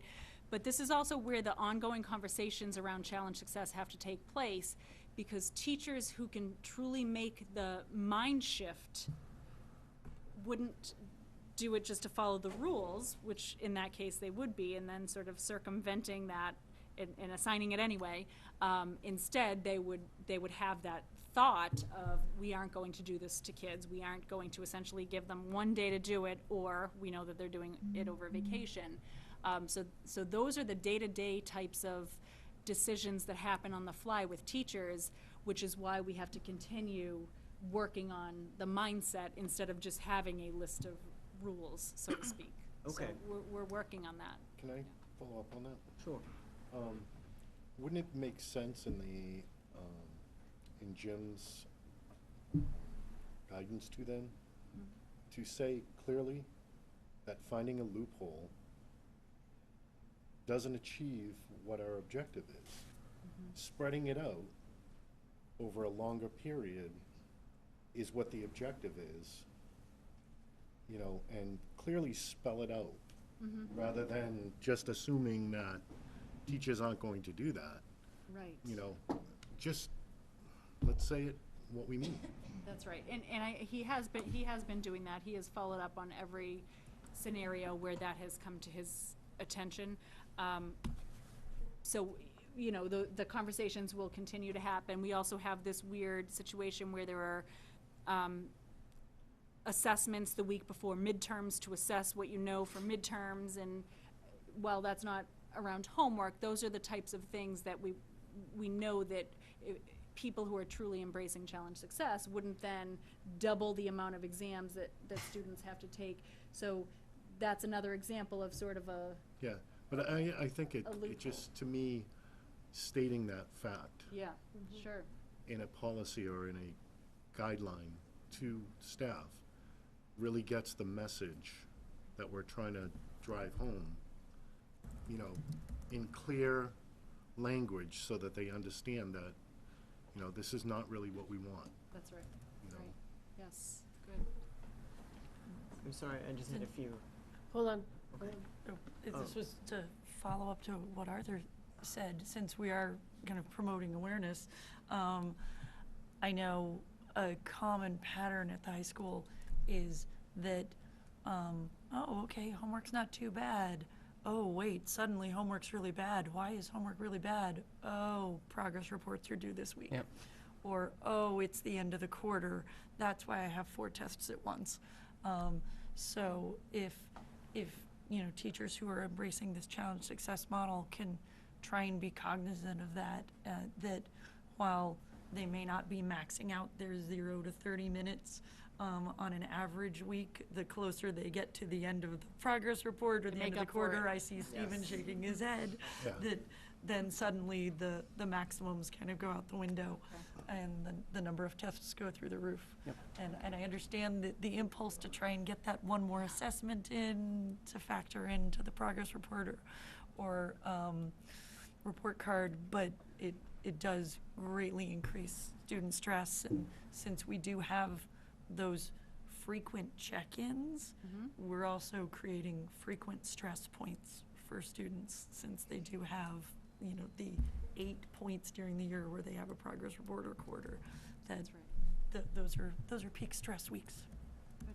So, just a few other things. I saw and was really, so I experienced and was really glad to see the sharing that there isn't a necessity to have a certain volume of homework, because I remember the classes where the teachers expressly said that they didn't, you know, it's like, I'm sorry, I don't want to do this to you, but I have to. So I remember those experiences really vividly. I was also really pleased about like sharing the high school expectations to the middle school level, because and middle school, like if I had a nickel for every time I heard, well, at the academy it'll be like X, Y, Z, so we need to give you this much work. So I think that's a really, really positive shift. One thing that I want to bring up, so I think it was a few weeks ago, maybe a month ago, perhaps, actually on Facebook, in my class Facebook group, there was a dialogue about homework load and the level of homework.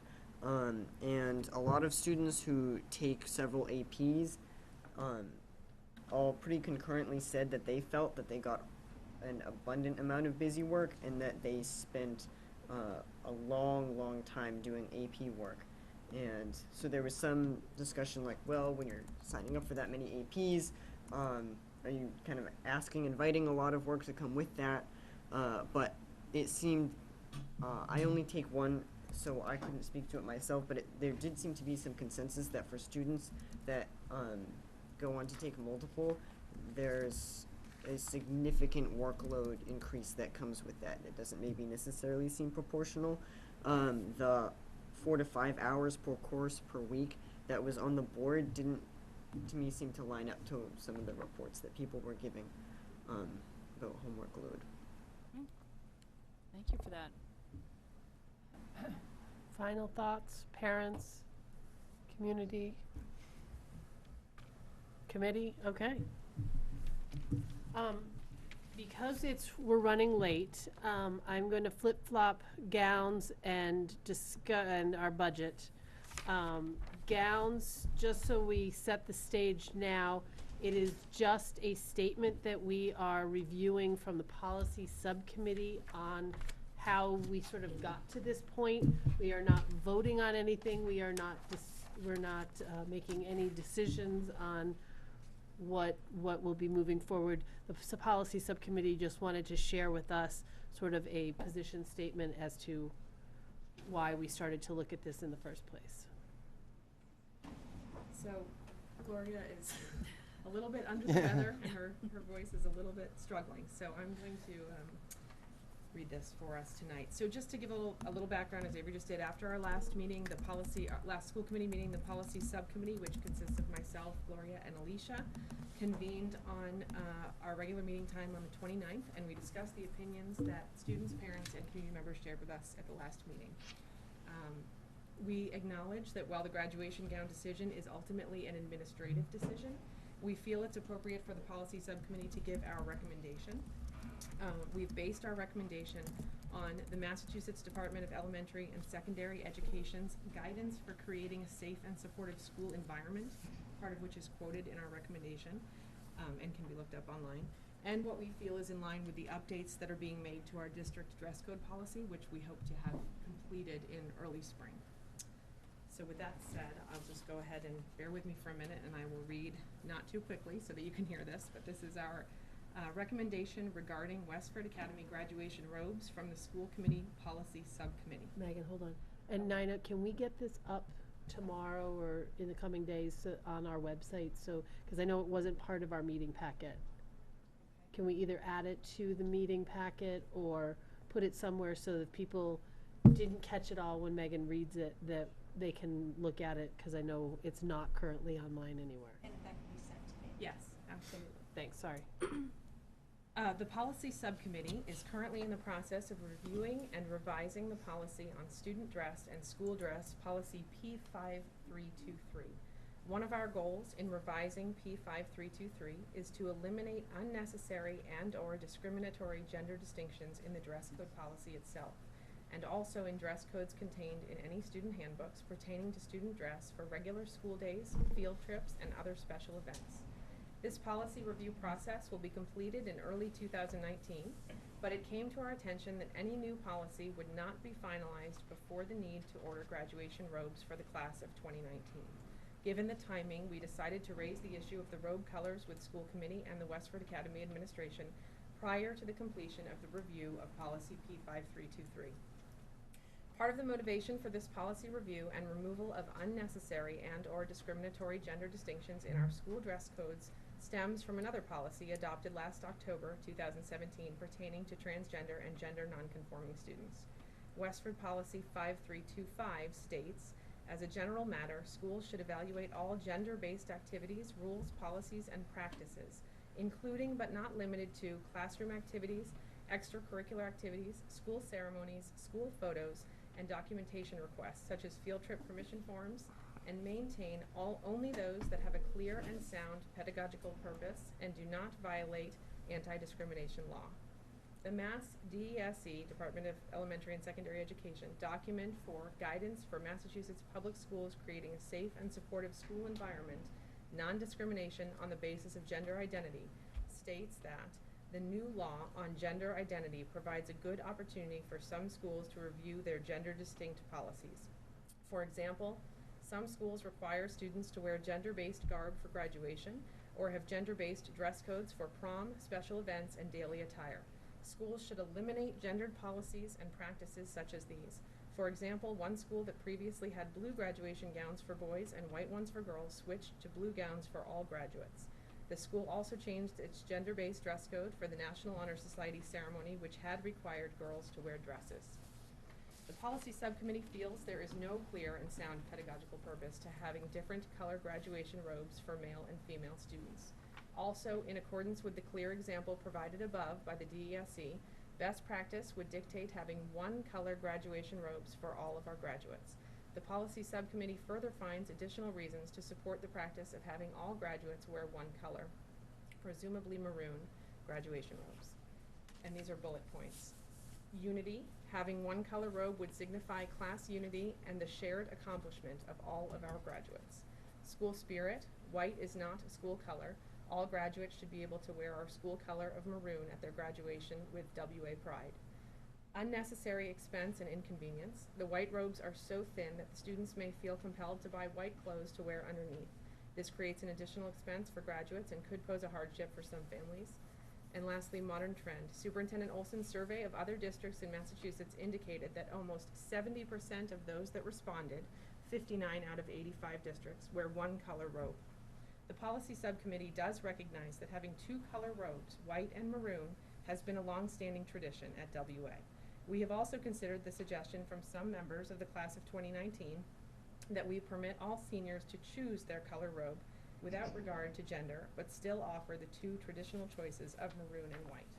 The policy subcommittee feels that this is an imperfect solution and does not fully comply with the directive of our policy and the directive of the Mass Department of Elementary and Secondary Education.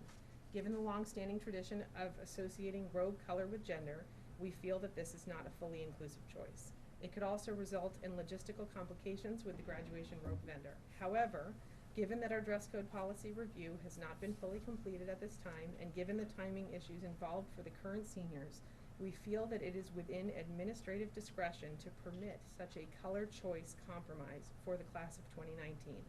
We would further like to clarify that every effort should be made to communicate that this is a genuine choice, and every student should feel free to select either a maroon or white robe without regard to gender or past tradition. Going forward, however, after the student dress policy review is completed, the policy subcommittee recommends moving to maroon robes for all graduates of the class of 2020 and for all subsequent graduating classes. It is our further hope that all students will benefit from this new, inclusive, and unified tradition going forward. So that is a statement or, recommendation from our policy subcommittee, which is 3 members of the committee. It may or may not represent the opinions of the entire committee. This is going to be an ongoing discussion. I know Superintendent Olson and Principal Antonelli and Yes, they're going to take the recommendation. They would like to hear more from students as well. We did hear, as you know, the student council, and so they are going to just bring in some more information from other stakeholders, and then they will come back with, what we would be doing moving forward, and obviously, first and foremost, making sure that we're complying with the regulations. So, just something that I'd like the policy subcommittee to actually think about is, I tried to put myself in a student's position on this, and what I realized is the term gown has a gender overtone in itself.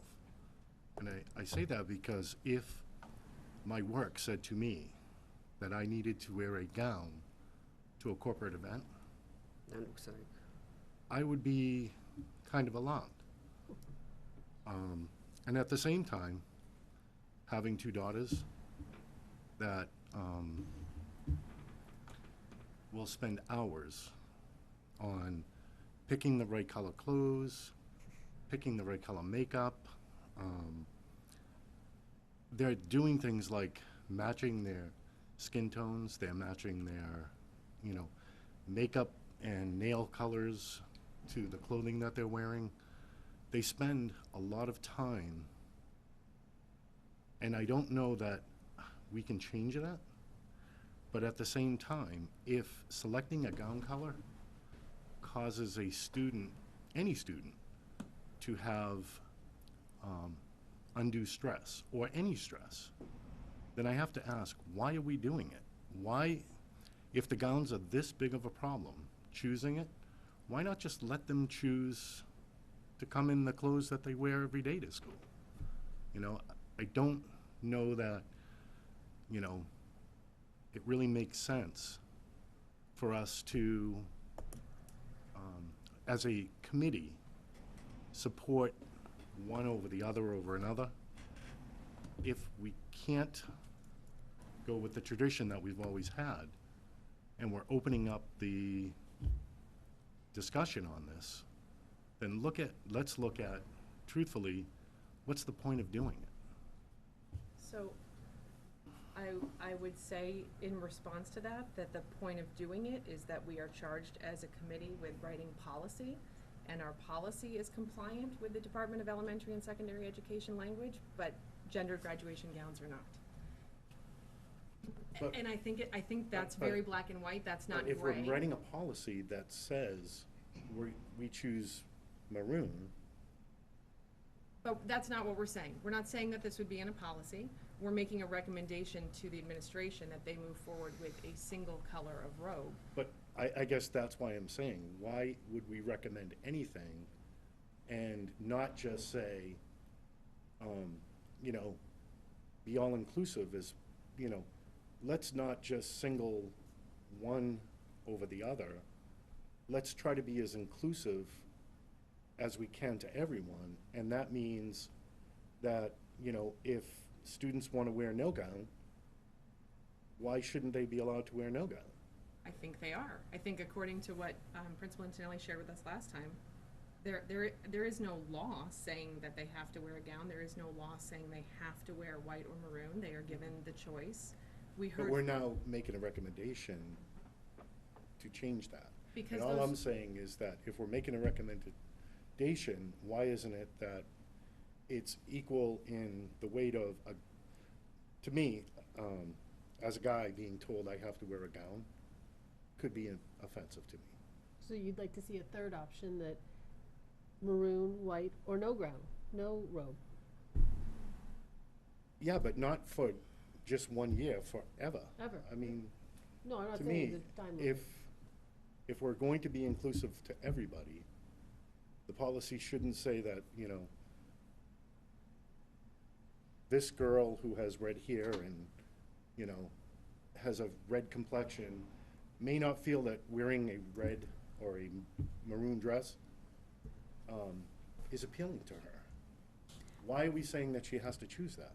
Or going forward, that's what she gets? Well, so in that case, they should be able to order any color of the rainbow, which I would guess many more people would be upset about than having just one color. If we're going to do something, then Because it would be a bad picture of a whole class of rainbowed students sitting there. I mean, I think what we're trying to figure out, I'm saying that that's what we would likely hear from students or parents. I'm not saying I feel that way. But I think the idea of what we feel is this imperfect compromise of letting them choose this year is in response to particularly the timing, given that we are close to ordering the gowns for next year, and the fact that we heard from some seniors who had an expectation of what it would be for this year, and that this falls very close to sort of disrupting for them what that expectation would be.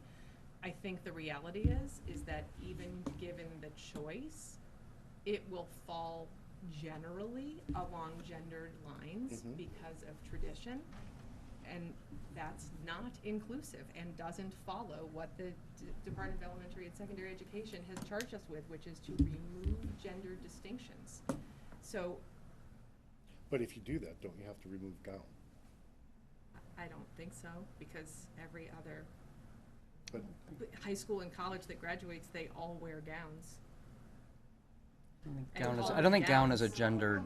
Okay, so, Or call them robes, call them robes. Robes. We can They're change the robes. word So robe cap to, and- cap we and can change robe. it to robe Sorry. in the, sure, we can change it to robe.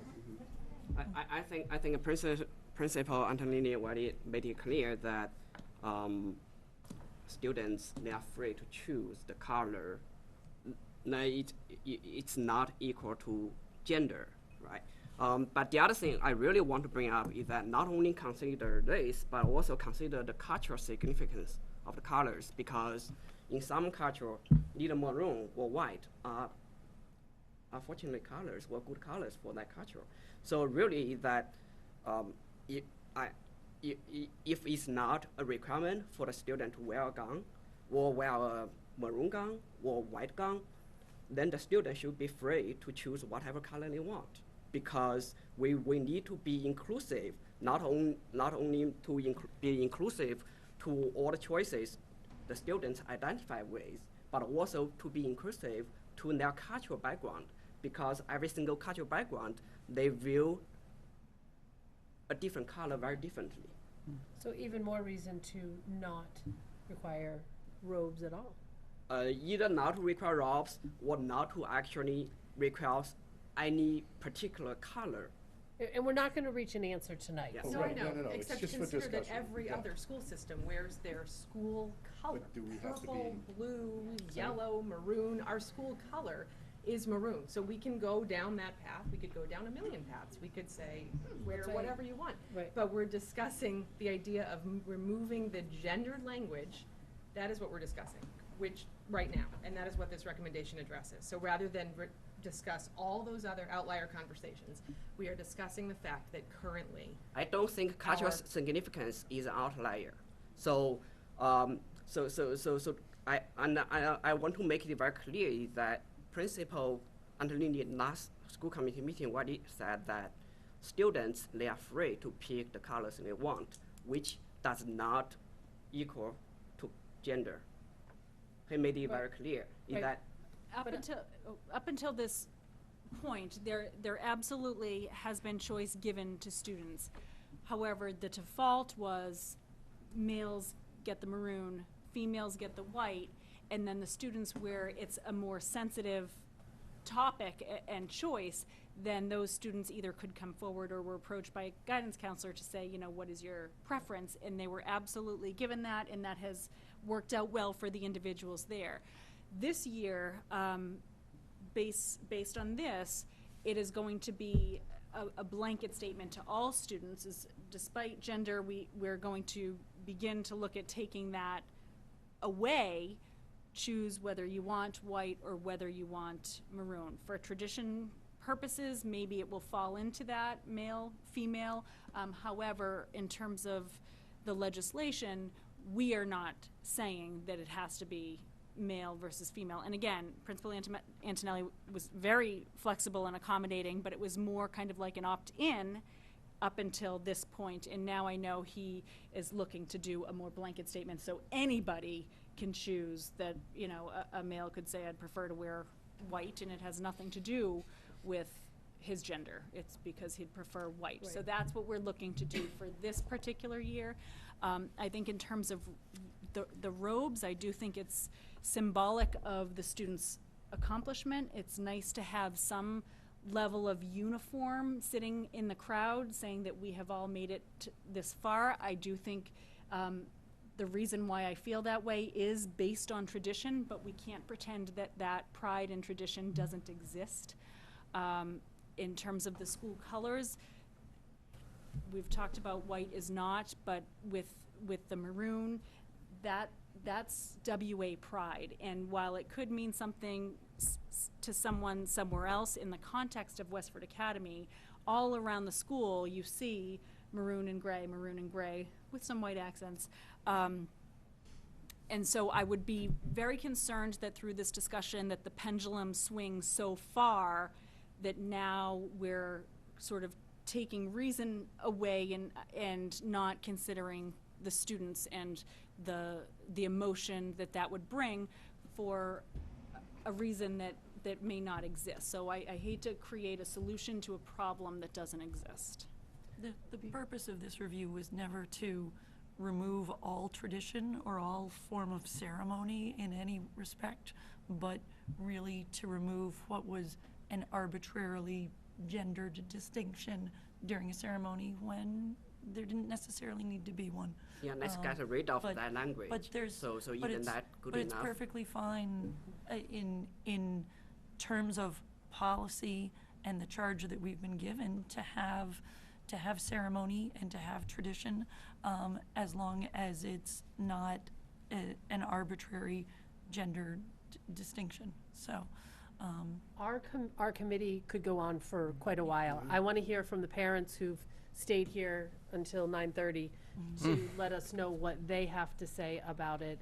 If you would, if you were here last time, we heard a lot of comment. If you have something new to share, new to add to this, it's an evolving thing. We're all learning as we go. Feel free just to come up to the table and tell us who you are and share something. Hi, I'm Kirsten Mahoney. I have a senior, a junior, 8th grade, 7th grade, and 5th grade, so we'll be attending graduation for years to come. Okay. And I guess I actually have a question. Have we polled the class of 2019? Have we gotten feedback? We have. I feel like maybe the idea is, what do they say? Correct. And quite frankly, what does the class of 2020 say? And correct. So on, because I understand we're looking at compliance, but sometimes I feel like we go beyond compliance and it kind of becomes unreasonable. I mean, I think, to your point, we have tradition. I think that's great, but I'd love to know what they say. Yep, and I think we need to do a more formal kind of reaching out to them. I know that you've done some surveying, and we want to reach out to student council. There's definitely parts of the community, the student community, that we need to make sure we're talking to. Yeah, I would Would appreciate you that. mind if I just jumped in with? Quickly, yes. Morgan, as you know, if you were here at the last meeting, shared a survey that she put into the class Facebook group, which obviously isn't perfect, but it's the best way to reach the largest amount of seniors without calling like an advisory day and putting a survey in front of every student.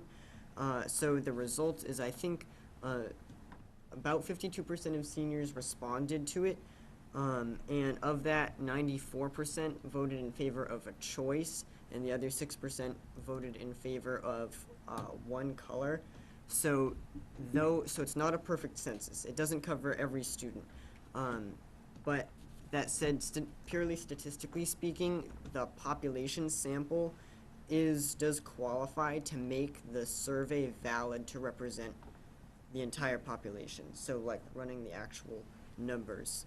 And we need to do the same with the class of 2020, and I think that's why Dr. Cleary had said that we are leaning towards the choice for this coming year, because that sounds like what the students want and could be a viable solution at this point.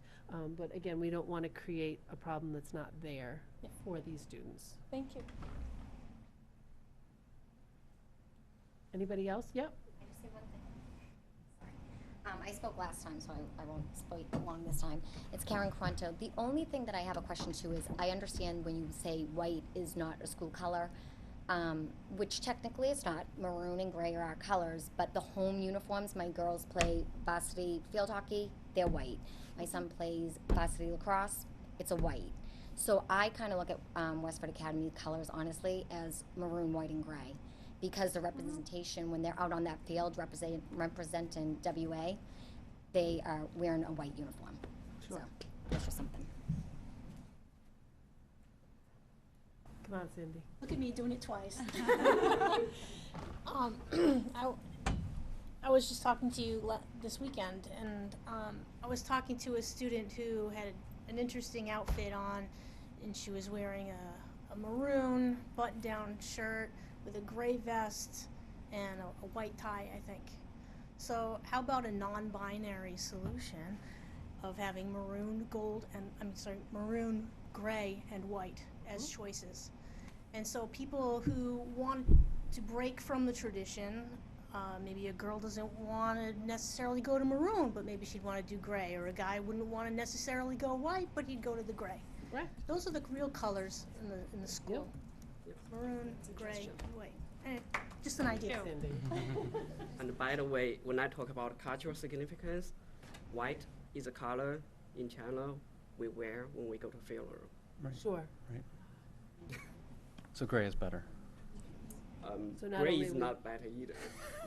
That's why I say let the kids pick their own color.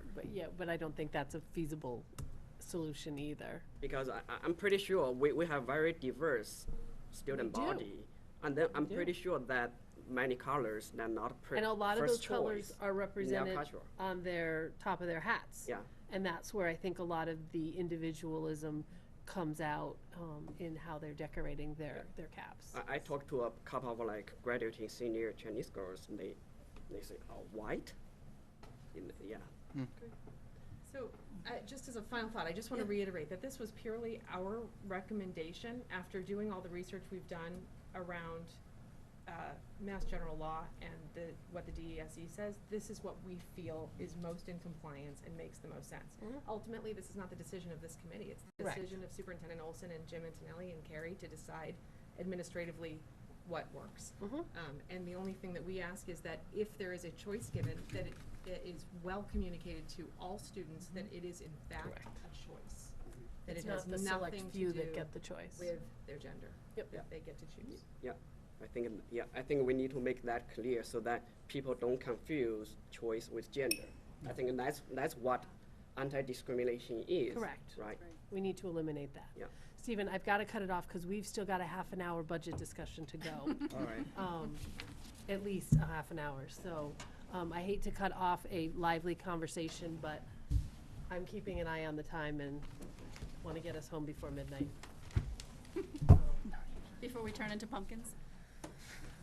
I don't know about you. My time limit on turning into pumpkins is a lot earlier I than was gonna say, midnight. mine's before midnight. So, Thank you for coming and staying thank you for all. that whole time. Keep watching. It will come up some more. We'll continue to discuss it. Thank you all. Bye, Thanks, Stephen. Stephen.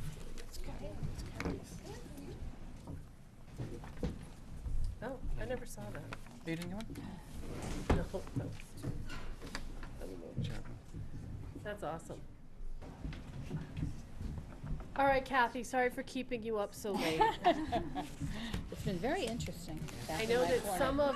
some of this presentation was a little bit of an overlap of last time, the first round we saw. Yes. So, and I know some of it was great new information also. Yeah, so we just wanted to give you some, the information that you were asking for specifically around the breakout of the carry forward budget. So the first page in that appendix document is our carry forward budget. You'll see in it, it has no new positions. We will be giving you a detailed spreadsheet with comments next to each item that has a variance, so that you can understand where that is. However, most of them, or all of them, near all of them are salaries. Right, and, due to and salaries. that will be coming very soon. In the next day or two, we'll make sure we copy the Board of Selectmen and the Finance Committee on that spreadsheet as well, and it will be posted on our website. It will show, as Carrie said, this is just the summary document for state functions, and what the public might be looking at now is not what we're talking about. There's a sheet in the packet, the appendix packet, that breaks down the superintendent's budget by state function. But all of these numbers will be explained for the carry forward purposes by the detail that you'll get tomorrow or the next day. Just so you can see how the budget was built, how the spreadsheets were built. So we won't spend too much time on each of these slides, but we just want to orient you to the, each part of the appendices, and we'll go through and then just let us know if you have questions. This slide here shows the per pupil expenditures as they relate to the state. And as you can see, in almost every line, we continue to be below state average. This one is broken down by the DESE categories: administration, instructional leadership, and so on. So it's just important to always keep in mind the fact that we have other school districts throughout the state. The average tends to be much higher than what we're spending in those areas.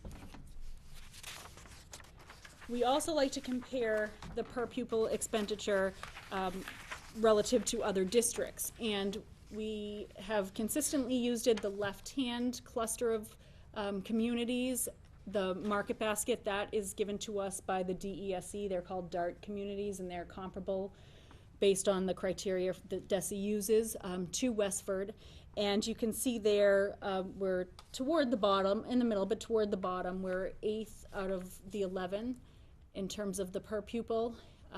FY17 is the most recent year that they have, so that's the most current information, but obviously it's a little bit older than what we've been spending, though that has been the trend over the past couple of years, that we continue to be in the lower cluster of our market basket. And then we also like to compare to other high-performing districts. So we pull out these other districts on the right, and that just tends to be the districts who score in the same bracket that we tend to score each year. And you can see there we are the second to lowest out of those 12 districts listed.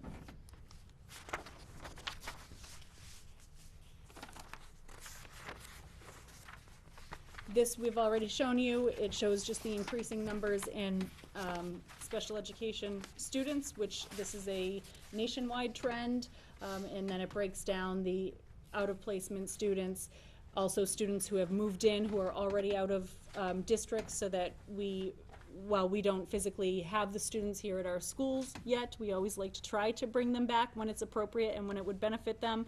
There are students who can move in, and you can see at the bottom, next to the asterisk that it, only 1 or 2 students could substantially increase the tuition line.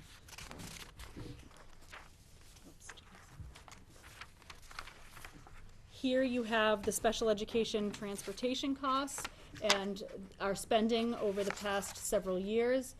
We, and then you can look at the 17-18, that's actual, the second to last column, whereas the 18-19 is budgeted. We don't have the actual yet because we're in it now.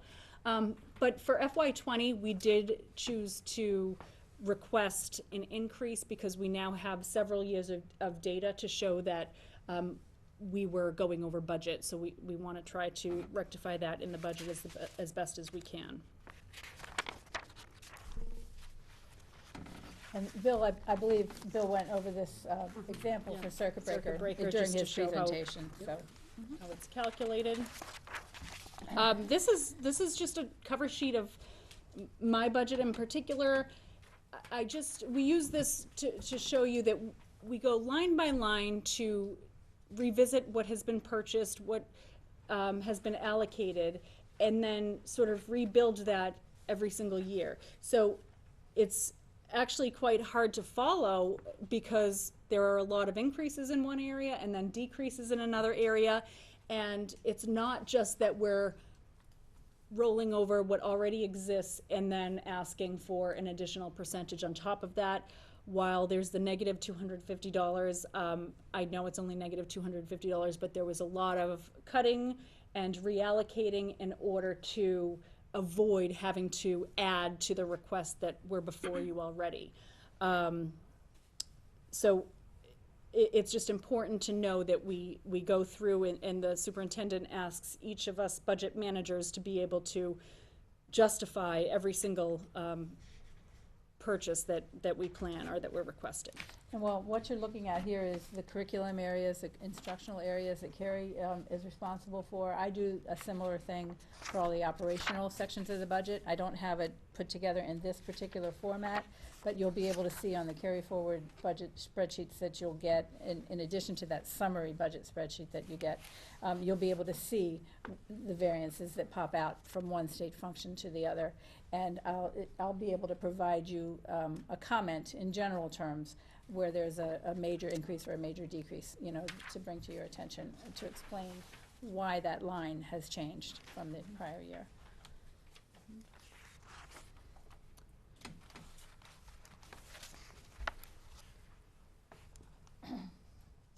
I've seen enough of this budget already. There If you you go. hear this is just our school choice numbers. We tend to, our goal is 75. We tend to add at the kindergarten level.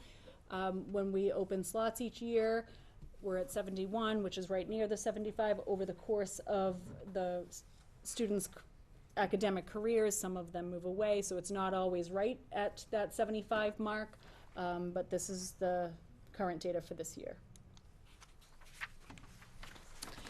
Okay, this is just a snapshot of the fees.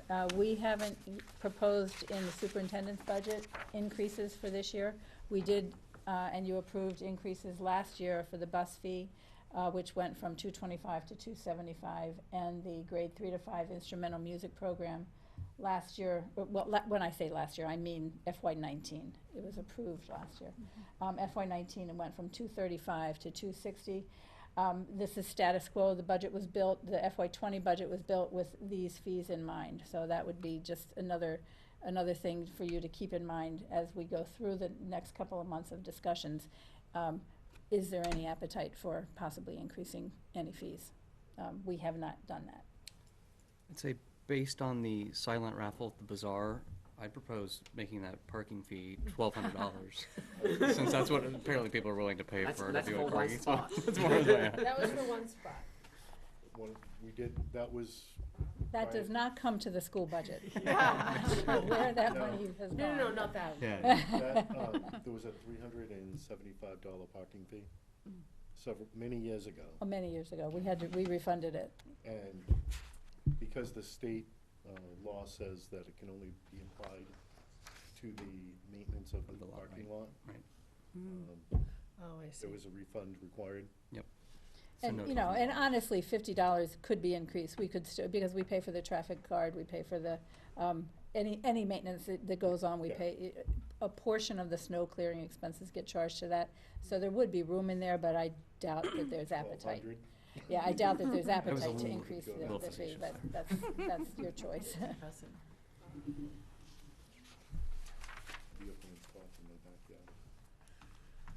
backyard. This schedule shows just going back to when we first implemented bus fees back in FY06. You know, how much the ridership, the level of fees that was collected. And then on the far right, the average cost per rider is just, it's the total contract cost divided by the total number of riders. It's a simple average. But it indicates to you and to the community that, yes, the $275 fee is painful to pay, but it is not in fact the entire cost of providing that bus service. It is, the school department budget does subsidize every rider on the bus. And I think that would be key for the question of would changing the start times increase ridership? It's a good That would question, be yeah. a So- very key Well, point. and the fact that. The ridership actually is dropping every single year. Well, can you go back to it? I could do a little more in-depth analysis, but if you notice back in the early years there, where the numbers are in the 4,000s, we've talked for a number of years about how the enrollment at the elementary levels has been slowly declining. The classes are smaller now at the elementary level, and a good number of our riders are elementary age. By the time, and also middle school, by the time they get to the high school, I think the kids are looking for any way they can get to school other than riding the bus. So I think that the drop from the 4,000 to the 3,500 is indicative of just our changing enrollment patterns over the last couple of years. I know we're gonna do questions at the end, but on this slide, while we have it up, if the public is watching, I think the most alarming thing about this was that, if I did my math right, the fees have increased by 18%, and the cost of busing has increased by 43%. That is an unsustainable trajectory. I mean, I don't know how we make up that difference as it continues to widen. So, Well, the fees have increased. I mean, I agree with you, the trajectory of the bus contract, but the fees are purely under our control, what they've increased by. right, but to that end, if we increase them 43%, we would have the whole town at the door with torches. So I think it's important to note that they're changing at very different rates. And how do we Well, we do go out, deal with that? you know, 'Cause it's a huge part of our budget. we do our best to get the most competitive bus contract pricing that we can. Everyone in the state does this, you know, the Chapter 30B procurement laws require us to go out to bid.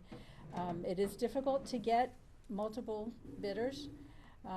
Across the state, it's difficult to get more than one or two or three companies to bid on a contract. But that is the point of the procurement legislation, to attempt to get the best prices that we can. Yeah, so it's really interesting that for the last 4 years, our ridership comes down from 3,800 to 3,600. But the bus contract cost is $2 million to $2.2 million. So Well, we've had the same number of buses throughout. I'm not going to say all the way back to FY06, but certainly back through at least 3 to 4 contracts, we've had 34 buses. So, and so the contract price has increased based on cost escalations, you know, CPI. Fuel costs. And we've needed to keep that number of buses because of our system. We need, whereas the elementary school buses have a little bit of space on them, the high school and the middle school buses are full. So, and we need all 34 buses at the high school and the middle school level. We need actually a few more in, you know, projecting for growth out into the next couple of years. So if we could fill the buses, especially at the elementary level, that would be good. I mean, there's room at the elementary level, and if we could fill them, we'd garner a little bit more in fees, and that would definitely be helpful, but. And it's mass state law that prohibits us from charging if you're outside of the 2 miles up until 7th grade, correct? It's Up not- until, grade K to not a 6, town. we have to provide transportation if they live outside of 2 miles. We don't have to provide transportation if they live within 2 miles, but we have chosen to continue to provide transportation at a fee for those families. Could a town vote to override that and assess a fee to every rider? Or No, no, cannot, no. it's- The okay. state law is K to 6. Our obligation as a town is to provide free transportation, K to 6. Okay. They used to, the state used to actually fund, they would have a reimbursement to districts for regular ed transportation. I've been here since 2001, and I've never seen it. So that's one of those laws that's subject to appropriation. It is still in the law that the state will partially reimburse districts for transportation, but they have not appropriated any money for it in many years. They do appropriate transportation reimbursements to vocational schools. And I'm guessing because they travel through different towns, Yeah, you know, regional schools. regional schools Yeah. and vocational schools. So based on the numbers, we have like almost 70% of the students, they pay a fee. Right, Okay. right. Because all of grades 7 to 12 pay a fee, no matter where they live. Oh, okay. Because there is no state requirement to provide transportation for grades 7 to 12. Okay. Oh, and if you, I'm sorry, go back one, just as a point of interest, when we raised the fee to $275 for FY19, our hope was, our estimates indicated we would garner approximately an additional 100,000, and that is in fact what that did. We went from, and the FY19 numbers aren't final yet. We do keep selling bus passes all the way through the year, believe it or not, but we did garner an extra $100,000 by raising those fees, and without really very little drop-off in ridership. Just to clarify, I think I heard you say this. So at the middle school and high school level, increasing ridership is not something right now that we would even be likely able to support. Because I know we talk about Oh, we'd have to add looking at buses. right, but we talk about like the traffic situations and things like that, and like, oh, if you have more people busing, then. But it sounds like we would have we to would ride be adding buses. You know, I think certainly we want to provide the transportation if that's what we need to do. But if we ended up being in a situation where we needed to get another bus or two, we would deal with it, you know, in that year. A couple of years ago, we had to add two to the high school We level. have over the last couple of years added only at the high school a couple of what I refer to as overflow buses, because some of those routes were crowded. So we didn't add an entire bus for all 3 tiers. We just negotiated with D-Bus, and we added just a bus run for a couple of buses to run at the high school level. So here's the schedule for all of our contracts, and so you can see for FY20, the majority of them are in place, and that's a predictable amount. We have for FY21, that will be more of a guessing game as we begin budgeting in 12 months from now for the 21 budget. But that's the schedule.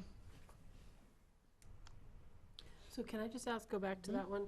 So all of these that are through FY20, they are through the end of June this. FY20, through the year that we're budgeting for. So next school year. A year and a half. So, okay. So the only ones that are not settled for FY20 are the custodians and maintenance, the school secretaries, school office professionals, and also exempt other refers to principals, assistant principals, central office, contract people who are not in a bargaining unit. We just got asked to negotiate. So the school office professionals, i.e. the school secretaries, when that goes to contract, will that contract extend past FY20? We're in negotiation now. I'm not sure when it will be finalized, but it will cover 3 years. Okay. And it'll be assuming it will cover. retroactive to the beginning of this school year. It'll be retroactive to the beginning of this year. Okay. But you'll know at this time last year, when so many contracts were unsettled, we had a huge amount in compensation reserve. Yes, we did. And this year, for FY20, there's a much smaller amount, because the only 3 groups that are unsettled for FY20 are those shown there, and I think it shows up on the sheet. I think it's about 260,000 in comp reserve for FY20. So is comp reserve somewhere where we typically only add to it in amounts where we're planning for those contracts to be Yes, settled? there's for those calculations behind that number based on which contracts are unsettled. years? Is there a targeted balance that we try and maintain regardless, or it's just? No, Okay. no. Kathy, I have And it will change every year. Okay. I have Unit E contract expiring June 30th, 2019. I'll double check on that. Okay. I mean, it either is or it isn't. I could have gotten it wrong on the schedule.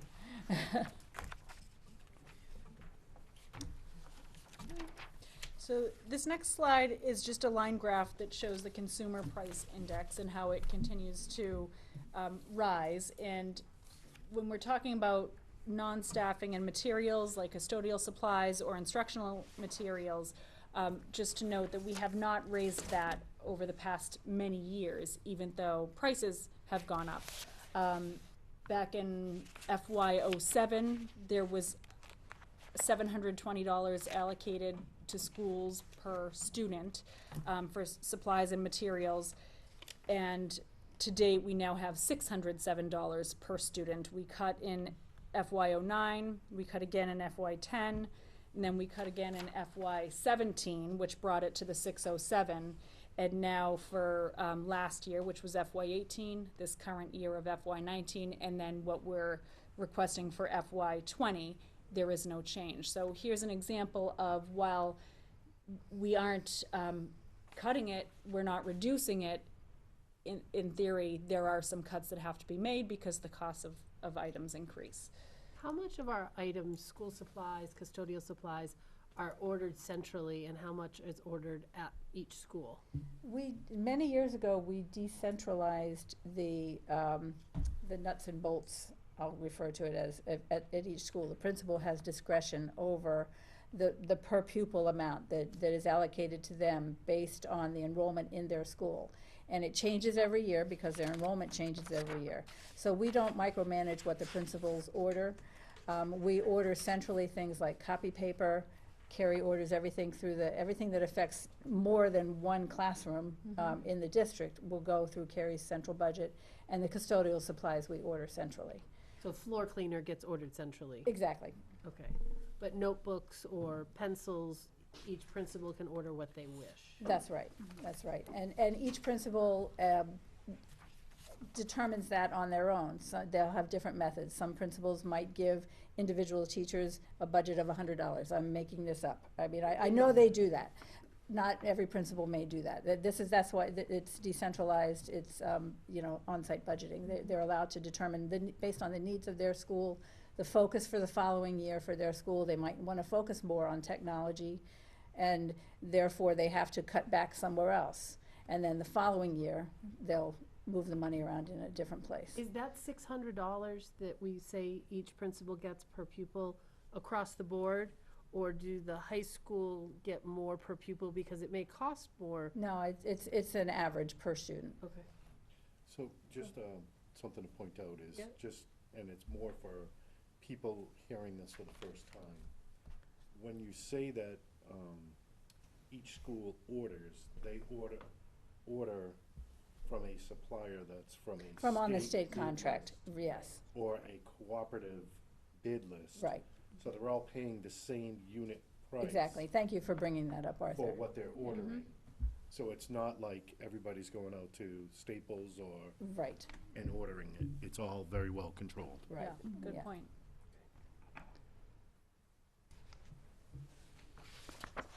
Okay, so here we have a pie chart that just breaks out the 6 state functions. And you can see the vast majority, almost 70% is for professional salaries.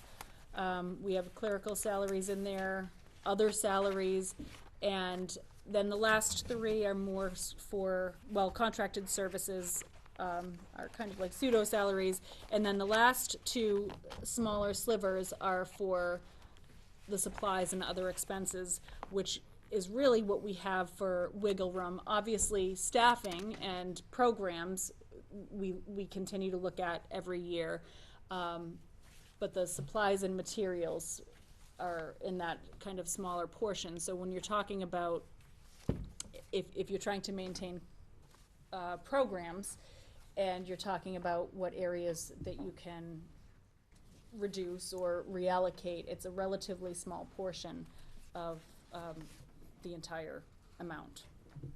Carrie, could you clarify what the contracted services cover? Sure. I'll do that. Contracted services also in your packet, but did we include it in the slides? I think we did. Yes, Yeah. so Following We the do pie get into chart, there are 6 pages that give you some of the types of expenses that are included in each category. So if you flip to contracted services, it's basically things we hire other firms or other individuals to do for us. We don't do it in-house. Advertising, our legal costs, our auditing costs, postage, printing, special education contracted services, the professionals like physical therapists that we don't have on staff, we hire out, that's a contract service. The bus itself, the bus contract is a contracted service. So it's things like that, things that it's services that are performed by someone other than our own staff. So the next several slides, the ones before this and after this, just take those 6 functions and break down what exactly is used to make up each Yeah, section. just to give you a sense, as you review the carry forward budget, as you review the full budget, to give you a sense of what what we in the education community, how we classify expenses, because it is different than how a company may classify expenses. The other category, which is the last one, in addition to random other things, it includes the utilities, the heat, the special ed tuitions, the copier leases, course reimbursements to teachers. You know, it's a kind of a mixed bag of expenses, but they're pretty, hefty costs and not particularly discretionary. Yeah, most of them. There are some that would be considered discretionary, but heat, utilities, tuitions, there's not much you can do with that other than do your best at projecting. So that is the introduction to the appendices, and I think what we'd be looking for from the committee is for a discussion and then just some sort of direction in terms of, would you like us to come back with a cut budget and to what extent? Also, would you rather digest this information? You're gonna get more detailed information spreadsheet regarding each of those areas, and then, continue conversations with the town side to see if there's things that we can do to work together. So we'll leave it up to the committee at this point. When do we think we'll get a more detailed budget? If not tomorrow, then the next day. Okay. And I think that the committee as a whole was asking when we have to start looking at cuts and where we could make cost savings. If we could get a list of options that we can then kind of weigh, well, what do we have to give up to get this, or what do we have to do to get, to make it work here, versus just, here's a cut budget. Right. I think we need to kind of understand the pros and the cons of what's coming and going. Did you have something? That. And, I had a question about, you talked about the decentralized budgeting with the schools. Can you talk a little bit about the budget process with the individual schools and administrators at the schools? How that goes? How they determine Right, where when to you're put forming their your money? budget and you're working with them to re-centralize those budgets. Well, we calculate the amount, as I said, we've for many years kept the same total per pupil number. I reallocate it every year based on how the enrollment has shifted. So I'll send a schedule to the principals. Right now the budget is built with last year's numbers because the total hasn't changed. By the time we get to the end stage in, say, late January or February, that one bucket of money will be reallocated differently, so that the variances might look a little different, but the total number is the same. But I give the principals their number based on the projected enrollment, and then I don't, I'm happy to help them if they have questions, if they need new accounts, where to put this particular type of expense, how to classify it, but it's entirely up to them. Based on their knowledge of their building and their building's needs, where they put the funds that are allocated to them. And then we meet with them. Bill and I get together with each principal, and this year we did it where the middle school principals came together and shared, are there any sort of efficiencies? Are there any requests? And there were requests at some of the levels, and the superintendent had to say, that we aren't going to be able to honor those even to the level of bringing forward an ideal budget. They're all great ideas, but again, we've got to prioritize. So we go through and touch base with each principal, and then they present their budget to us and make adjustments from there. Art, go ahead. So in years gone by, we've done, superintendent has come up with a list of least impact cuts. Mm-hmm. And then And that then was the kind next of our level. starting point. And then other places that we might be able to cut besides his recommended. And that was really the starting point for discussion with us. Sure. I think that's always. So you worked want well that, for us. that's how you want us to approach it again for this year? I think that that would be a good place to start. It just, he will just want to proceed with caution because there were several cuts last year, for example, the circuit breaker and or prepaid tuitions that didn't have people's jobs attached to them. So just to, and we don't, last year we had another 1.5 that we had to meet, separate from the additional override. And so we had these other areas that it was a little bit more comfortable speaking publicly. We are now at a point where we've exhausted those because now we've got to come, we are not able to provide a level service again. But I think at some point you have to. At some point you have to. You do. You absolutely do, Yeah. and we will. Sugarcoat it. We will. We've just got to be careful in terms of how we present it and how many different scenarios that we provide. Question, yep. Yeah, I was just gonna say to that end, I know it's difficult to talk about it when it's impacting people's jobs, but two areas where I think I would like to sort of dive deeper are talking about class sizes and teacher-student ratio. I know there were a few areas last year that ended up sort of looking like outliers in that they were particularly smaller classes, and so given the projections of student enrollment, I would just like to see how we feel those classroom ratios are going to end up and make sure that we're making the best decisions, not only for our students, but from a financially responsible place. And then transportation. I mean, honestly, I just find that so alarming. We can't slow down the cost of what this costs, and yet our bus fees, even though we hated to raise them last year, went 6 years in a row without being raised. No, more than that. 1, 2, 3. Quite a while. A lot. Quite a while. Yeah. Which I don't think is a fair expectation, or should be a fair expectation of the public when they know how the cost is being raised. And given our discussion earlier in the evening about the potential cost associated with changing start times, if you propose it that way to a family and said, would you be willing to pay an extra $15 for your bus fee if it meant that we could change start times next year? I bet a huge percentage of them would say yes. Right. So I think it's worth looking at, And would particularly you? Westford Academy, I'm sorry, Kathy. No, I just, you may find it useful, I have to update my survey, but other districts obviously Are charge much fees higher. as well, and many are higher. So I can provide you that information also, just as a, Yeah, and I think we presented that, because you gave that to us, which was really helpful when we had to make this Yeah. change, but it's still, $275 is still lower than many of those districts. So Yeah. I think looking at that and the Westford Academy parking, because it hasn't changed since '08, the late bus transportation hasn't changed since '11, I mean, there is a reality that we can't really shield. actually, the late bus is kind of it's a red herring there, that nobody buys that pass. They either, maybe 10 people buy that. Okay. Yeah. Okay, I mean, I hate to pass the cost of things off to our families. That's Yeah. not the intent of a public school system, and I understand that, but the reality is that it is a huge portion of our budget, and if there are trade-offs, we need the information. We need the options on the table, Yeah. so I would Hey, ask that.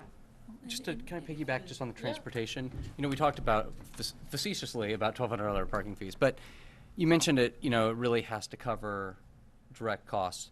But can that be transportation costs in general? I mean, does it literally have to be? Not really, because the students who are paying that fee to park there are not riding the bus.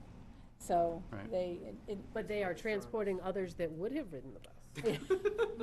I think we have to We need an stick HOV with, lane. we have to kind of stick with operations. And there is some cushion in there because we hired, I forget how many years ago, we hired the crossing guard. And that takes up about half to 3/4 of the fees that are collected. So there's not a whole lot left to cover parking lot snow clearing and stuff.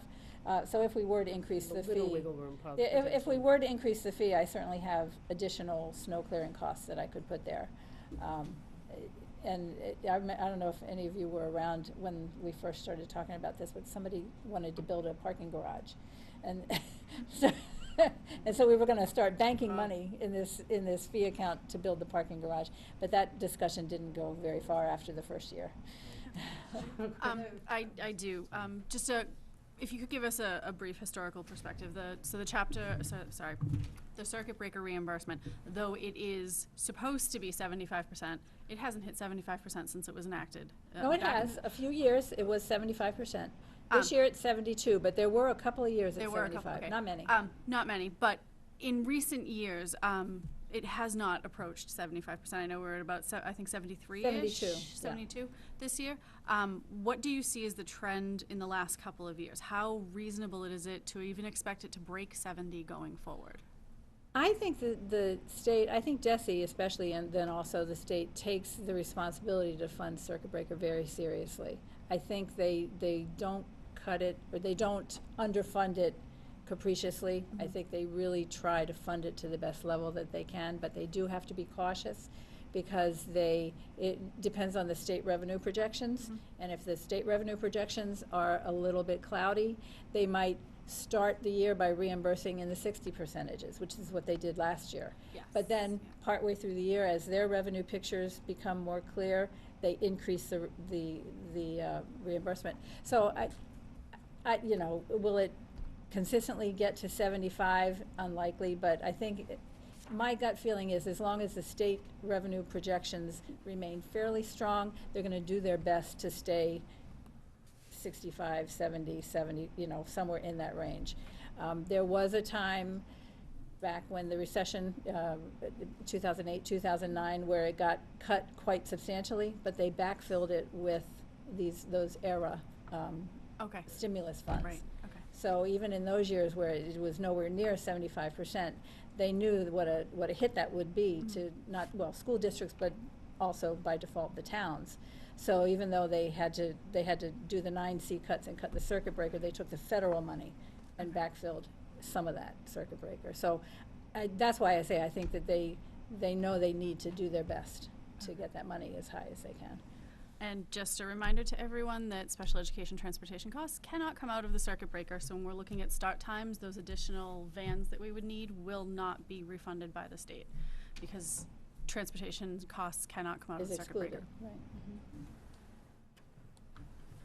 So Kathy, on this first Appendix 1, which is that summary by state function, and this is a level service, you're saying that, this page is saying that to level fund what we have right now with no additional staff or services, that we're looking at a 3.38% increase just for cost of living, or just because of the cost? And contractual obligations. Okay. So for instance, all the settled contracts that, and many of them are settled for FY20, those costs are in here. So it is an increase, but it's a contractual obligation. Okay.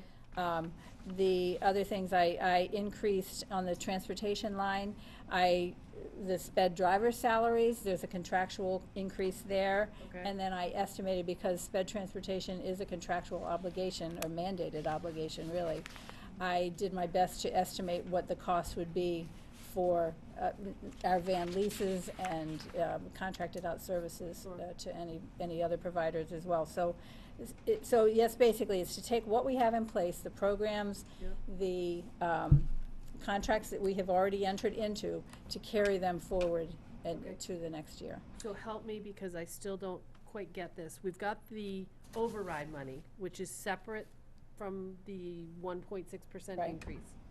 I assume that all of the override would be applied to line 2305, No. classroom teachers. No, it's in about 10 different lines. It's in 10 different lines, okay. But most of it is in 2305. Okay, but 2305 is looking at a 4.2% increase at just over $1 million, but we're only getting 530 because that's the percentage. That was the override percentage was intended to cover the excess of what we traditionally are required to budget for. We're traditionally required to budget for steps and for a COLA, for people moving through the steps and for people on the top step. So the override didn't cover that. Our regular operating budget every year needs to take those increases into account.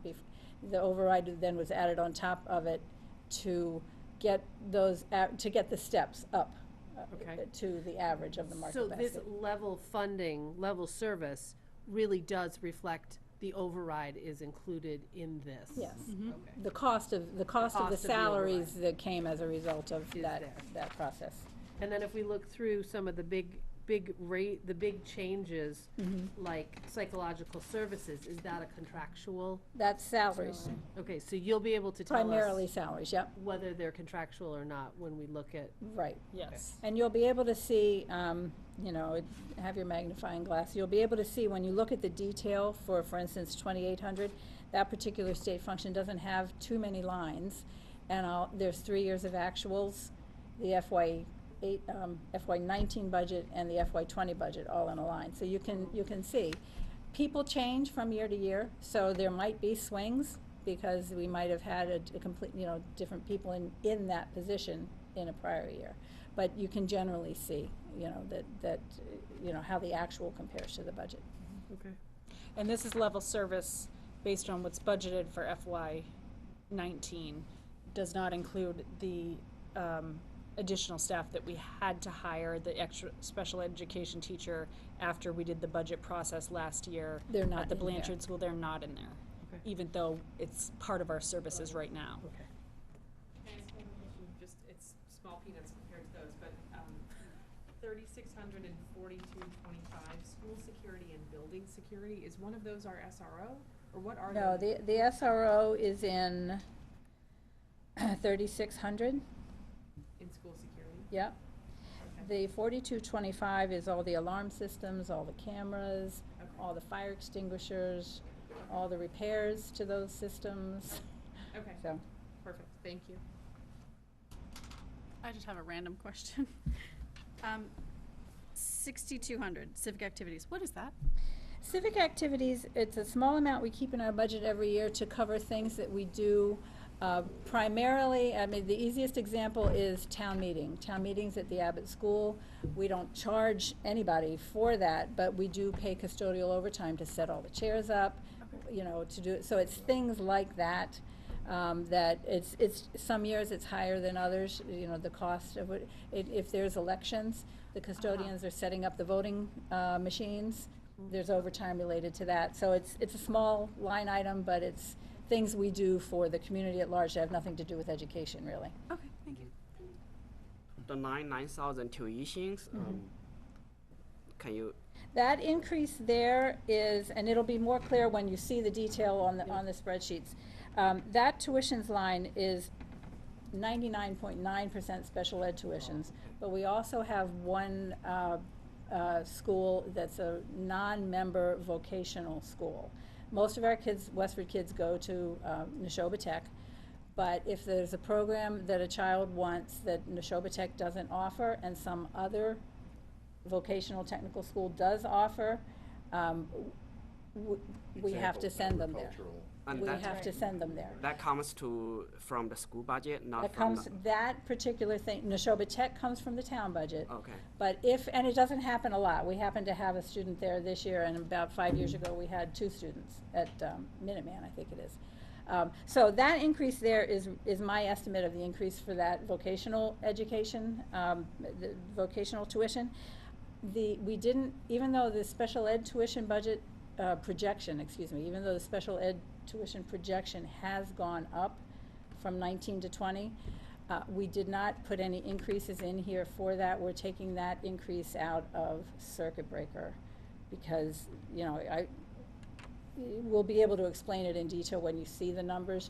It's an increase of about 700,000 that we're gonna have to be taking out of current year circuit breaker. And it is a projection, it may not come to pass, but it is based on students who are currently in our system. Their needs are ever evolving, their placements can change more than one time a year sometimes. So it's a projection of where we are right now, carried out to a cost for next year. And are we still forecasting giving back to the town at the end of the year? I don't. Well, I mean, that amount might get smaller, but. Well, we don't actually build that into the budget. No, I understand. If there is, you know, certainly as we get closer to the end of the year, depending on where everything sits, we talk with the town and we let them know where we are and what we're thinking, but it's this particular budget, and actually no budget at this stage of the game, sets aside money to return to the town, because we just don't know if it'll be there or not. Also, 1420 compensation reserve. Can you explain what that is? And then and then it jumped from 110 to 260. Well, remember the compensation reserve is calculated every year. It's estimated every year based on the contracts that are not settled for the year in question. So the number for FY20, which is 261,000, is an estimate of what we'll need to settle, I'm not gonna go into details, obviously, but it's what we'll need to settle contracts. And the town does the same thing on their side. They have a comp reserve line for their contracts. You can't really compare it to the FY19 number because it was completely different contracts that weren't settled. There may be 3 unions one year that have a total of 60 staff members, and there may be one union the following year that has 400 staff members, and so it is going to change every year. every year it's different. It's one reason why I just leave off the percentage increase there, because it's not apples to apples. You know, it never will be. Yeah, because the contract, most of the contracts not going to expire at the end of FY20, right? We only Right, have there's the end 3, of, there were, I think there were 3, maybe 4, I have to look at the TAs, that are open for FY20. 1 year. And there were No. one of the bigger groups last year. 2020. Yes. The custodians are open for FY20. But last year.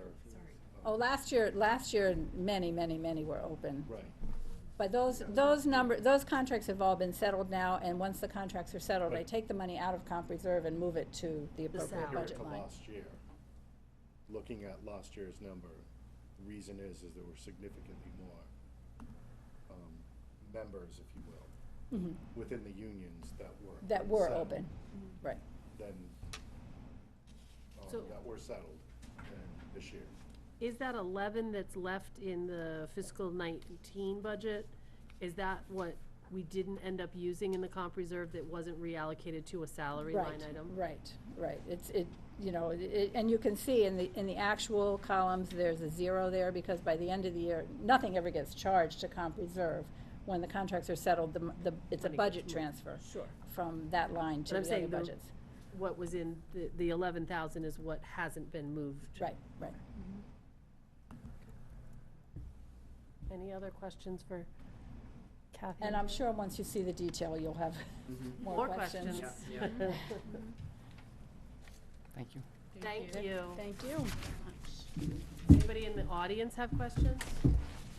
Suzanne does. You can ask Suzanne. More of a comment, really. Yeah. Question comment, but I love the analysis on it's about the buses. And I love the analysis with the year, ridership and fees and all of that. The next couple of years, we're gonna have the biggest bubble classes riding for the high school. Actually, they're in the middle school, high school bracket. If you consider those like 2-tier riders, you know, the elementary and then the older kids. 8th grade is the bubble. Yeah. The 8th grade, and then the second biggest class is the 10th grade this year. Yep.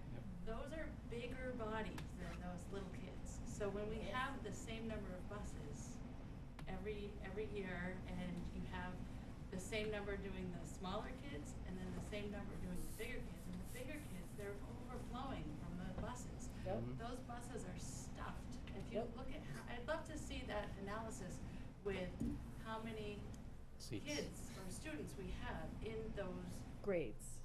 so that we could actually take a look and do we have enough buses for that early start time for those runs? Because from what I've heard, they're overstuffed, the routes are long, and then they also get there early because they want to make sure that there's enough time and whatnot. So I would love to see, I mean, it's all kind of related to the start times and all of that, but I would love to make sure that if we do need more buses for that time slot, for those grades, that money is budgeted, that money is allocated to get safe transportation needs for those grades. And I saw that the ridership has gone down from 4,000 something in 2006 to 3,600 roughly this year.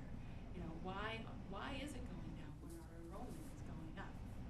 Is it because people don't like the long routes? They have to sit 3 to a seat when they're in high school. Like, what are the reasons why our ridership is going down when our enrollment is going up? And so, I think offering a better service with safer, more comfortable transportation, especially for those older kids, could actually bring in more money for our budget. Exactly. Yep. Related comment, have the bus routes been reevaluated at all recently? Because maybe we can make more efficient bus routes to get to keep the kids on the buses for a shorter amount of time and be able to accommodate closer start times. Yep. And increase ridership. And increase ridership. And it's an important question. If ridership does increase because now people have more time that the kids could ride the bus. Yep. They get to sleep in a little bit, You it's not still as wanna long make on it the as bus. efficient as possible. You've got kids in middle school and high school, they're on the first stop, that's at 6:40. Yep. They're on the bus at 6:40 and school doesn't start till 7:35, that's 55 minutes they're on a bus. Yep. I'm one of those people, I pay for my kids to take the bus because they take it on the way home. Exactly. Yep. Or Same bus. here. A lot of people. I mean, I make them take the bus at the beginning of every year, like, get out, make the bus. Yeah. But this time of year, especially when it's dark outside, nobody Yep. wants to get up before 6 o'clock to get to a 6:40 bus stop. I drive them every morning, and, you know, Yep. And if the bus was more efficient and they were on the bus for even a half an hour or something, and then that'd be a different scenario, then sure, I'd be sending my kids on the Yeah, bus. and those are all very good concerns, things that we wonder about ourselves and try to solve ourselves, and everything does come at a cost, and so Yeah. you have to try to figure out where you can settle with that cost. I mean, I don't know, maybe some buses are, not as full as others, and there could be a better route. It depends on where the kids are living. The routes are done every year, Bonnie. The routes are done every year. They're Revisited. built on the prior year's routes, and then the first couple of weeks of school, they're adjusted depending on who's riding, who's getting on. Stops get moved around. But we have, as I think I said earlier, at the high school, for a number of years now, we have added extra buses just at the high school. And so I think next year the same will be. The 1,700 kids are still gonna be at the high school next year, so we will have a couple of extra buses there next year. Then then the wild card with the new developments, coming down the line. I was Your just big- gonna say that the elementary levels are Bubble smaller. class are gonna be freshmen and juniors. and juniors, they're not driving yet, so their Right. odds are that they're gonna be more potential bus riders. There could be, At the right? high school for those. But we don't really know, Yeah, there's it's, a lot of it's- reasons for riding the bus or not riding the Yeah. bus, it's really. It's hard to predict, and then it's even inconsistent once students do get on the bus. There might be a big influx in between sports seasons because the students aren't staying after for sports or clubs. So it sort of does go like this. So It's it's very it's difficult to difficult. keep up with Yes, the we're differences. But shooting at a moving we've target. heard that quite a bit, and we will continue to keep an eye on that. I'd love to see some explicit questions about that on the survey about the start times. It's a great idea. If we were to start at this time. Yep. Would you ride take the bus? Would you not take, to school, Yeah. home from school? If it stayed the same, Right. would you? And if not, why? Right. So that we're actually getting Yeah. data on why aren't people taking the bus? Why is our ridership, dropping right now? Some really specific questions, because like Cindy said, I pay for a bus pass, but the stop is so early in the morning that we don't use it in the morning, and it's a shame, because I just have a lot of kids come through. And correct me if I'm wrong. Not always just the case. But those schedules are human-built, right? Westford Yeah. Academy. I think it's also like if you just take last year's and tweak it each year, like over time, you might have a pretty big deviation from like if you told a computer to reroute this thing, you might see like a pretty startling new thing. Yeah, have we ever It used costs or whatever, technology? but Well, we it's don't something do the routing, the he does that. contractor does the routing, and The last then, time a guy who actually talked about like how to map the bus routes or whatever. But can't we traffic request patterns. them to use some technology and not just tweak it each year? you know, it's part of the conversation. I don't know if we can tell them that unless we build it into the specs, and then they would. That's what I mean. Can we Well, build it into? if we decide that that's the way we wanna go. I do think though that the company that we've had for many, many years certainly knows the town like the back of their hand. And, you know, they wanna use their equipment efficiently, they wanna use their staff efficiently. So I do think that the routes, while they could be always improved upon, I'm not sure if it's, I'm not sure how much there is there, but we can definitely bring that up. And we'll just save autonomous buses for, driverless buses for next year or the year after. It's just we don't remember Can we about get one of our this year. STEM clubs working on transporters? Because Move all the way to Jetson. Yeah, right. just do that. Just have two underneath. Thank you. Thank you, ladies. Thank you, audience. What? Yeah, you can go Still have now. more things. Still have more things on the agenda. No, we don't. All right. Just this. Okay, folks. No, he has to go. Motion to approve payroll warrant 1923-SP dated December 6th, 2018. Second. All in favor? Unanimous. Okay, motion to approve expense warrant 1923-SE in the amount of $1,042,066.88 dated December 6th, 2018. Second. All in favor? Unanimous. Motion to approve minutes November 5, 2018. Second. November 5th. Sorry. November 5th. November 5th, 2018. We have a second? Second. All in favor? Unanimous. Motion to adjourn. Motion to adjourn. Second. All in favor? Oh, unanimous.